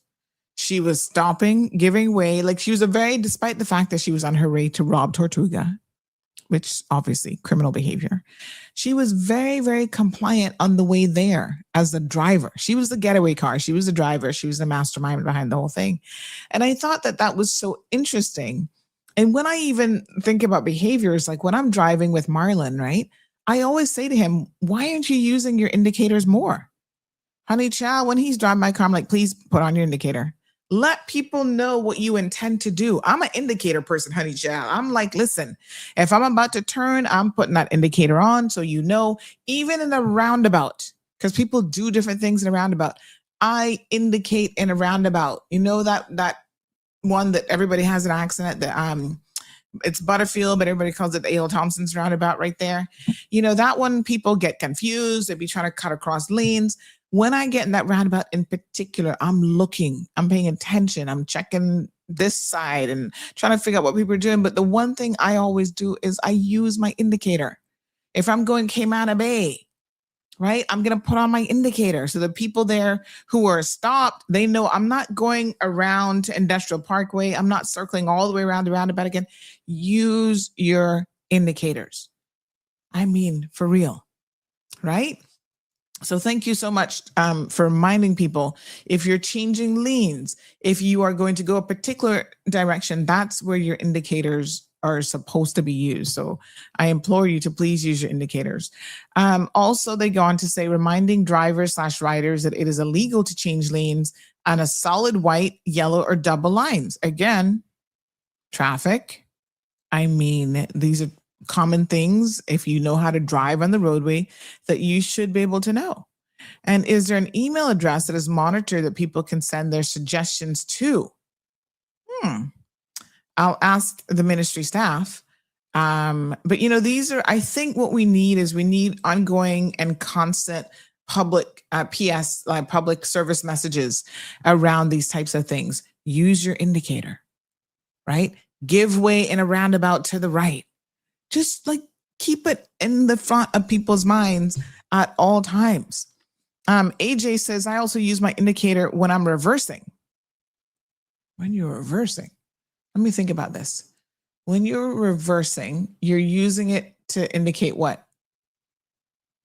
I don't think I ever use it when I'm reversing, because obviously I'm reversing, but what would your indicator tell people when you're reversing exactly?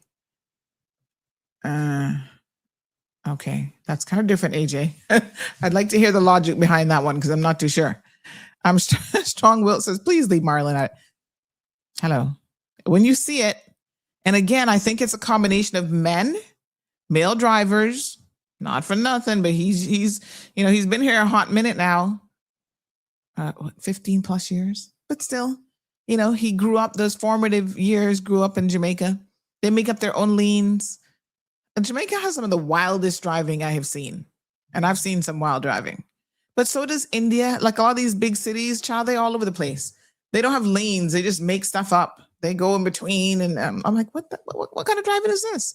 I've never driven in Jamaica, and I'm not sure that I could. Because I'm like, where's the lane? Like, why aren't people staying in their lane? And they're reversing on the main road. And it's like, what? Stopping and just letting people jump in and out. And I'm just like, what the what? Ugh. Anyway, lots of interesting driving. So backing out of a parking spot, the direction in which the tail of your car is going. I've never really seen anybody doing that, but okay. All right, interesting. Okay. The other thing, AJ, is when you do back out, to let people know. I find that a lot of people are not paying attention. So they're backing out kind of like recklessly. They don't look to make sure that they've got proper clearance. And then I also see a lot of people walking in front of a vehicle, and, pedestrians also need to be careful, because sometimes they walk and you're like, do you not see that car was about to back up and make a particular move? Men are the best drivers, according to El Ray. Lyatell. Most accidents, again, we don't have the statistical information, but it would be interesting to see. Are most accidents male or female? I know most fatalities are male drivers because y'all have a need for speed. I'm just saying. So I wouldn't say that y'all are the best drivers. Y'all are men tend to take more risk. Marshall says, I want to congratulate Jay on the great job that he's done in Northside. Look how long and how many politicians over the years that never did anything for Northside. So yes, I mean, I think, even the other day when I went up there and I hadn't been to Northside in a minute, I was very, very surprised to feel the speed bump that slowed me right down. I was like, where'd this come from? And it reminded me in real time to check myself, make sure, slow down. Mr. Amelia says they make up their own lanes. I see it all the time. Greg says Nigeria has the worst drivers in the world. Oh, maybe so. I've never been to Nigeria, so I'll take your word for it. But I think a lot of it's just like, a lot of cities, big cities, they just drive. They kind of make it up as they go along. Shaka says, Auntie Sandy, might I suggest you post a list of ministries being represented when the ministers are on, so as to facilitate the relevant questions for those who are not certain of the representation. So we did say it at the beginning of the show, what PLAHI stands for. So I don't know if you missed that. But yes, I mean, if we need to do a visual, because there's a lot of things that fall under that, not just a broad ministerial areas. So for example, PLAHI is planning, lands, PL, agriculture, housing, infrastructure. But under the subsection, so he's got NRA, DVDL. So that's not a bad idea to maybe give all of those subcategories, because when he mentioned, for example, that licensing DCI falls under the premier, I had forgotten that actually. So that's a good point. That's a fair comment, Shaka. We'll work on that. Where can I find the video showing beach access being blocked? So I think someone has definitely sent this to me as well. My apologies. Some days and some weeks are a little bit hard to get through all the messaging, but I did see something come in on the WhatsApp about Miss Lorna doing these videos. I don't know if it's just one that she's done, or she's going to different locations and checking beach access points. But this continues to be an ongoing problem. So I'm really pleased to hear that we might actually finally have some solution for this. I think that it should be clearly delineated, as the minister said, that this is a public access point to the beach. We should do something where it's like unique coloring. It's obvious that it's a government sign and so on. And then it should be an offense to actually disturb the signage in any way. It should be an offense to block public access to beaches. Like, let's make it a $10,000 plus fine for anyone to try to block public access, beach access. That hit them where it hurts in their pocketbooks. Okay. Anybody who does that should be fined very, very heavily. Jordan says, when is the DVDL going to have a proper road course for people to learn and practice driving? Well, that's actually not the responsibility of the DVDL, believe it or not. The DVDL is not responsible for teaching you how to drive. They're just responsible for giving you the test to ensure you pass the minimum requirement of being able to drive. And then, from there, you're kind of on your own when it comes to learning how to drive. There are driving schools around. So I guess if you check those out, sounds like we need more of them, but they are available as well. Gabby says, nope, Honduras is the worst. I guess we can all have opinions about that. El Rey says, women get in accidents during daily regular driving, men only when stunting or madman driving. Yes, but you guys tend to have more fatalities. And I don't know, again, we don't have the statistics to back that up. So I don't know really, El Ray, even of the 10 accidents per day. I can tell you the ones that I know about, like in our household, where we've been victims of, they've all been male drivers. They rear-ending people, they were all male drivers. None of them were female. I'm just saying. So I don't know if you're on point or not. But again, if we don't have these data points, the RCIPS needs to start collecting who's involved in the accident. CJ Cooper says happens to be most of the Honda Fit accidents are female drivers. Thus the meme of meet the moms. Go figure. I'm not too sure, Like I said, I'm suspicious of this. But, I can't say you're wrong and I can't say you're right because it's all colloquial in nature, right? The posts did come down, but were replaced with other no parking signs. Which posts are we referring to, Drone K-Man? Morning, Miss Darlene. Danelia says everybody can turn driving teacher. That business needs to be heavily regulated too. The minimum, says Jordan, driving requirement standards are too low. And yeah, I mean, again, I think that most of the people who get these little Honda Fits, unfortunately, they don't have a whole lot of driving experience. Most of them did not drive coming from where they've come from. I mean, let's be honest.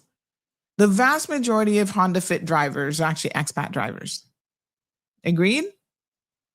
If we had to be just straight with it, right? Because they are on the cheaper side, less expensive. Get you where you need to go. You can car share in those, whatever. And so I wonder how many of those individuals actually had driving experience before they ever came to Cayman. I've seen people try to maneuver out of a parking spot in a Honda Fit or even the little small Suzuki cars, and you would swear that they were driving a Hummer because they don't even know how to get out of the spot. Like, I have literally gotten out of my car before and be like, let me help you get out of this parking spot because you don't know how to drive. The Honda Fits are the smallest cars on the island. And yet they go into a parking spot and they don't know how to get out. They struggle with parking and driving such a small vehicle because they just don't have the road experience. Forget about parallel parking. Now you're asking way too much. They can't parallel park to save their lives. I'm like, all these cars have power steering now. So it's not like remember back in the old days, some of y'all remember this. When I was learning how to drive, honey child, there was no power steering. And my aunt had one big time Chrysler. Geez, I'm peace. But you know what? I took driver's ed. And I remember the first couple lessons of driver's ed, we didn't touch the car. We didn't get on the road. You know what we actually sat down and did? Watched all these videos of people mangled in metal. And that has stayed with me a lot. Yeah? Mangled in metal. When you get in an accident, when you're not paying attention, this is what is going to happen. You're going to end up dead. Then they interviewed people who were in prison for DUI. I was scared to death. I was like, do I really want to get behind the wheel of a car? Listen, they were like, before we go on the roadway, let's talk about the seriousness of what you are about to do. Pay attention. Because your life should matter. Other people's lives on the roadway. And boy, you see a couple dead bodies in a vehicle, you have respect right away for that 2 ton, 5 ton, whatever number tonnage that metal car is. Yeah, you're going to respect that car and you're going to be a better and safer driver. Auntie, can you drive in the States? Yes, I'm telling you, I learned to drive when I was a teenager living in America. Of course, I drive in the States. Driver's ed. And I remember it so vividly. There was a guy in my class. Oh, I had a crush on him. He was so cute. And I can't remember his name now. He's Spanish. I do know he's Spanish. I cannot remember his name now. George, Jose, Jorge. I don't know. But what I really liked about him, he was in my driver's ed class. That's how I met him. He had a little, was it a sister or brother? I think it was a sister. So we would have been like 16 when we were learning how to drive. And his mom had just had a baby. So it was only him. And then his mom had a baby. She's like a toddler, you know? And he was so like the best big brother, always wanted to take care of his little sister. And I was like, aw, that is so sweet. He was always talking about, oh, you know, my mom had a baby. This is my little sister. I was like, oh, you're so sweet, you know? Yeah. But listen, when I was on the road, I wasn't looking at him talking about he's cute. I was like this, paying attention, both hands on the wheel. And of course, we went out in groups. And back then they had, I don't remember if the driver's ed car had a steering wheel on the other side or just brakes, but it was like a proper driver's ed car. Yeah. So, and our driver's ed teacher, he wasn't messing around. He's like, you pay attention when you're in this car. You get in, you put on your seatbelt, you check your mirrors, you adjust your seat if you need to, adjust your mirrors, check your side mirrors. Somebody mentioned earlier, you know, you should be checking your mirrors and looking around every 12 to 15 seconds. How many of us do that? So there are things that we can all do to be better drivers. What does one say? That is what Sean Will said. That's it. That's is my, you choose Marlon because he has straight.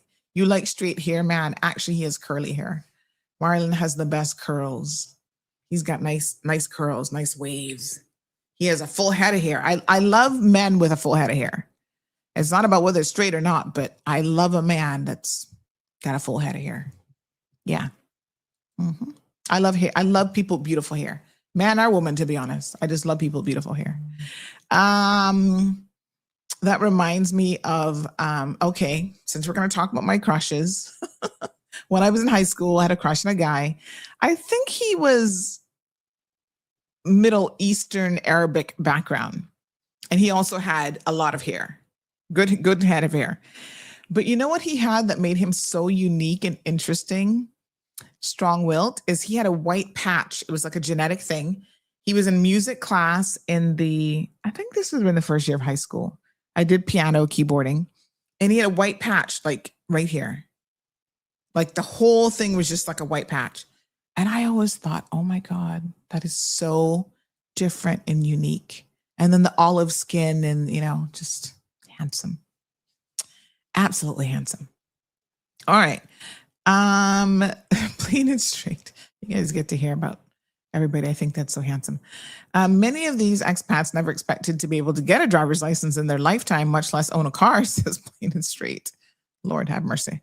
Ms. Patricia says, can you remind pedestrians using the crosswalk that their car is made of plastic and iron, not to press the button and step immediately in the road? I saw a lady almost getting knocked down this morning. That this car made of plastic and iron. Listen, common sense, not so common. So yes, I mean, you press the button, you should wait and look in both directions. Any of you teaching your children how to properly use a pedestrian walkway? Every opportunity I get, because my daughter's only 9 years old. So whether we're here in Cayman crossing the street or, you know, the other day we're crossing it in Cayman Bay, I had to stop her. I'm like, no, you stop. This one didn't have the button to press, but it was still a little walkway. I'm like, you stop and you look in both directions. When you go to the States, heaven forbid, you're walking on the street anywhere, you got to stop and look in both directions to make sure it is safe to cross. So pay attention. Jordan says Finland is widely considered the gold standard. It takes up to 3 years to get a full license and includes mandatory training for skid control and night driving. Wow, 3 years. Interesting. Okay. Gabby weighs in. She says most Hondas are owned by Jamaican men. Sorry, not sorry. And they're the worst drivers here. What a hot mess. Let me see here. If common sense was common, more people would have it. Cayman, Maryland, for real. It's lacking, and people just don't think at all anymore. Like people just. So please, yes, learn how to use a pedestrian. Mhm.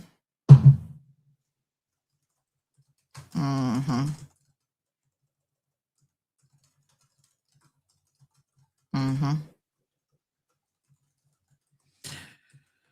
Okay, let me see. Somebody said, no wonder you're good friends with Mary, as she has beautiful hair. That is funny. I'm not so sure that was a determining factor in our friendship. She's just an amazing person, and we go way back to Maples. But she does have beautiful hair. Absolutely, gorgeous hair.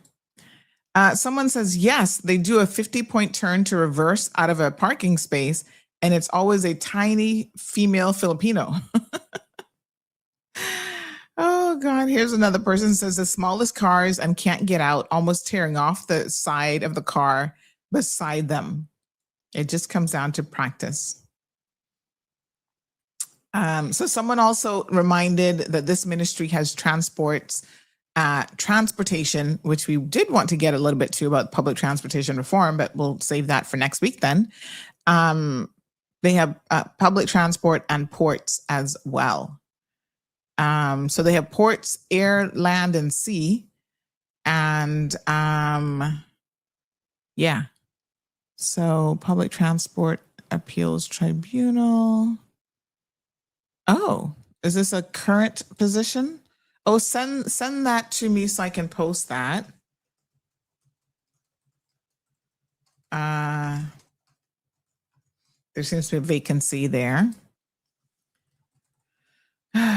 Okay. Wow, so many comments.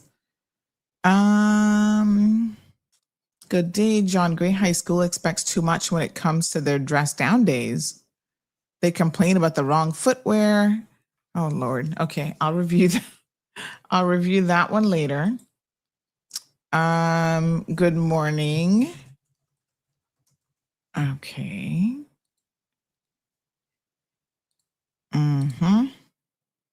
Let me see what else we got here. Can you please inquire with NRA why unexpected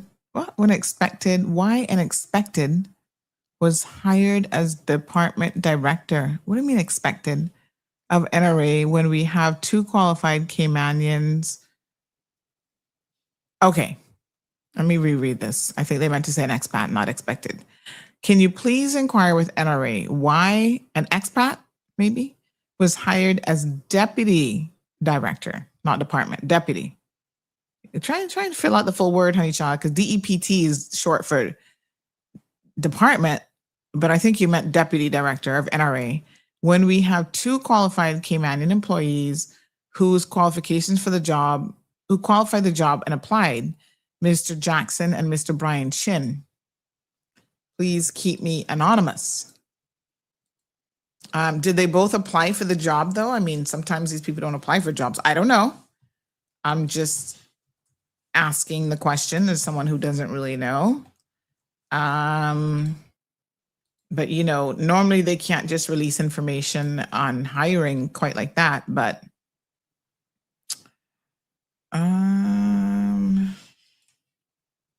okay. Oh, my Lord, have mercy. I'm so sorry. All right.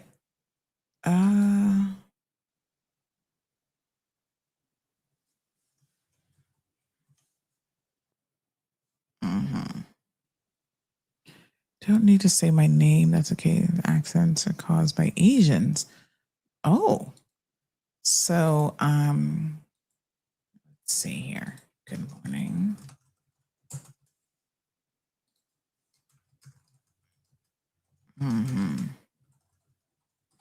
All right. So this person, police officer, so maybe they know a bit more than the rest of us. They said, hey, you don't need to say my name if that's okay. However, most of the accents here are not caused by Asians, but other nationalities.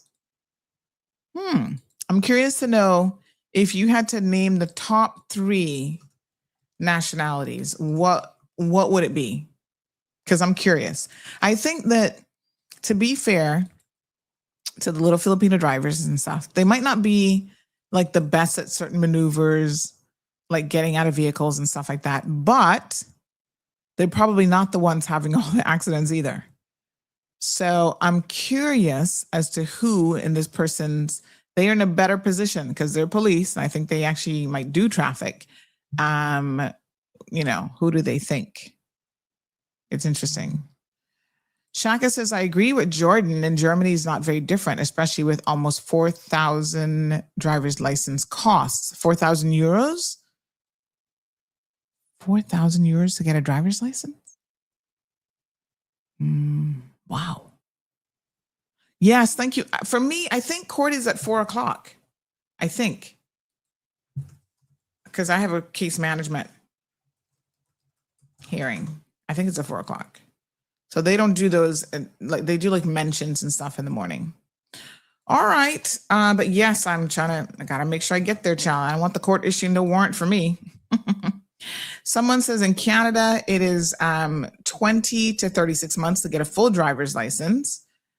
Wow, I had no idea. It's interesting to see how the rest of the world treats these things. So let's read this one. So they share that, one second here. So in Ontario, in Canada, it's 20 to 36 months to get a full driver's license. Ontario, it's like 20 to 24 months to complete as you go from a G1 to G2 before taking the final G road test. Oh, so they have like a step up system. Interesting. I had to do this, and I've been driving for 3 years before moving and had to go through the process, although I skipped G1 and 2 to get to the G road test. That's interesting. So like okay. I mean, I don't even know, like, how do you get, the big operator truck licenses? I think those are the only ones that are kind of strict. Like you have to prove certain things in order to get those. But I think your average driver's license, you just kind of show up if you pass the test and you pass the minimal driving test, and that's it. Now the top one for me is Jamaicans. They are horrible and the worst drivers in Cayman. Miss Lucia says, send CMR link to Gloria Smith phone, but she was on the thing. So why? She obviously sees the link. Oh, police are on the scene? Scene of what? We got some sus. Oh my God. Lord Jesus, I cannot make this shit up. Here we are talking about bad drivers. And let me show you what somebody's just sent in. Oh my God. Hold on. I don't make it up. I'm just here to tell y'all. Look at this. Here we are right now talking about bad drivers. And look here. 1 second. Look at that. Straight into the wall of cost you less. Seriously? Not an Asian or Filipino to be in sight. I bet you that's a Jamaican driver. I'm sorry. Gabby says, see, I bet you it's a Jamaican. You would have won that bet this morning. I bet you one patty and a Jupina. OMG. What? How you gonna mash up your little car? At least it's not a Honda Fit. I don't know what it is, but it's not a Honda Fit. But how you gonna mash up your little car in the side of this building? On the phone? I don't know, because I think maybe they missed, this is coming by that roundabout, right? So maybe they were going too fast and lost control coming in the roundabout. Slow down. NRA has put strips pretty much in all of these roundabouts to force you all to slow the heck down. And look at that. That looks like a BMW? Really? I don't know what it is, but no, sir. I mean, here we are right now talking about this, and there you go.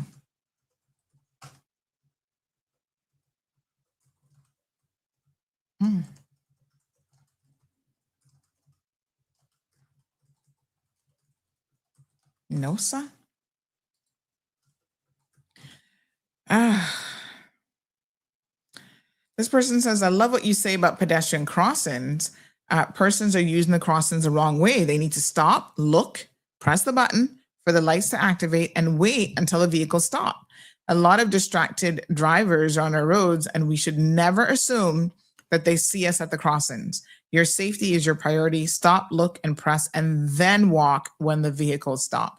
And I like that because I'll tell you what I try to do is I try to make eye contact with the drivers. So, you think people are about to stop and sometimes they don't see you because they're distracted drivers. And so they keep going right through that crosswalk. And so if you try to, when you look, you make eye contact with them. That's like, do you see me? Sometimes I even use a hand gesture, like I put up my hand to say, hello, I'm here.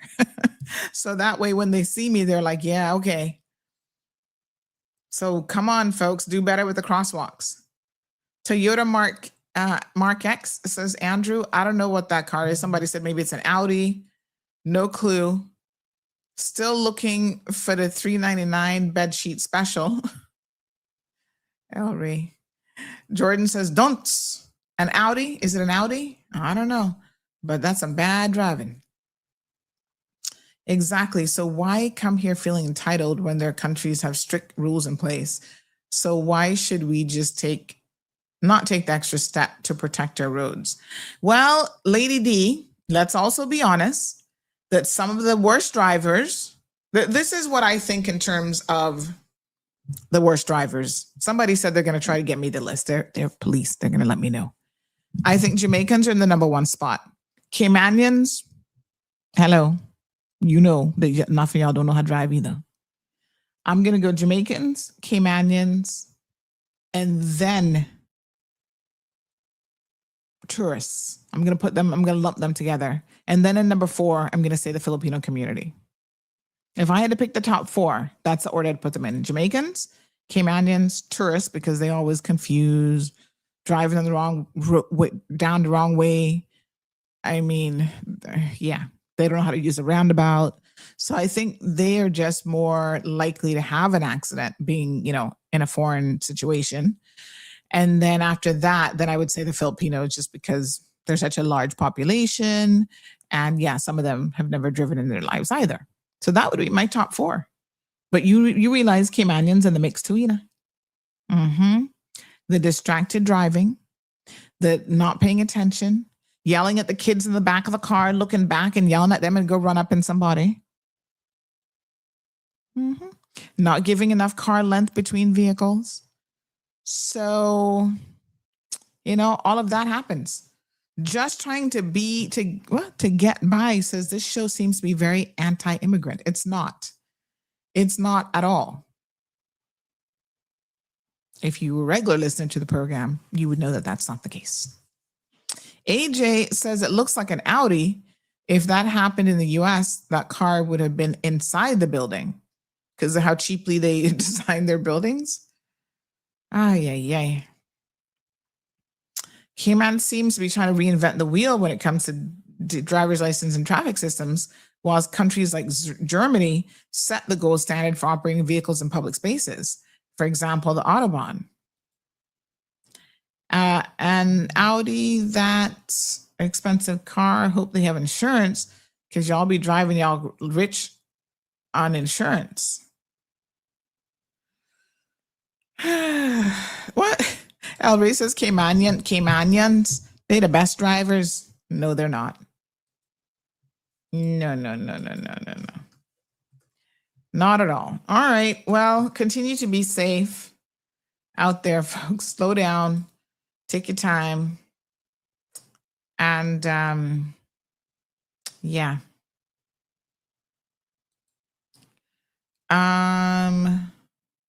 Yeah, so I also missed the microchipping day. I don't know if they're going to have this again, but I hope they do. I'll check with some of the pet people to see if they'll be having this again, because I need to get Zeus microchip. Definitely. And it was a good deal. It was only like $10. I don't know how I missed it.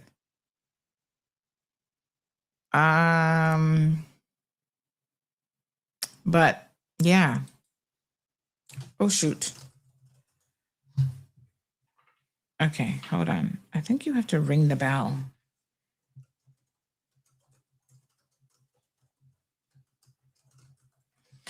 All right, folks, I am going to run. I got a full day ahead of me.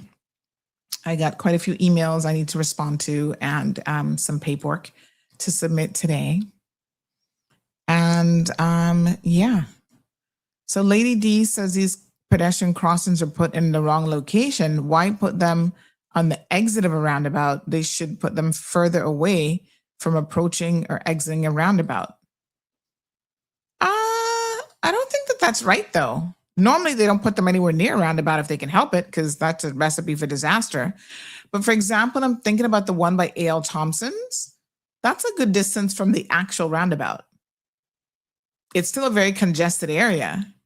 And it's the only way to kind of cross over there, I think, because they have the dog walkers and stuff. That's one of the reasons that they put that there as well. But yeah. All right. I have to wonder about her comments sometimes. They just aren't making any sense. Whose comments? Just call them mobile vets. They do microchipping? But I'm looking for a deal. I'm looking for the $10 special. Everybody trying to save money these days, Irvelin. Everybody's trying to save money. All right. So let me see here now. Someone says, let me in. But I think you got to ring the doorbell for me to see it. All right, let me see if I can find it. All right, folks, I'm going to run. I'm busy. And I know you guys need to get to work as well. So please enjoy the rest of your Thursday. Tune in for tomorrow. We're going to have a special for education. This person says the one off of the CNB roundabout is in a bad place. The CNB roundabout, which...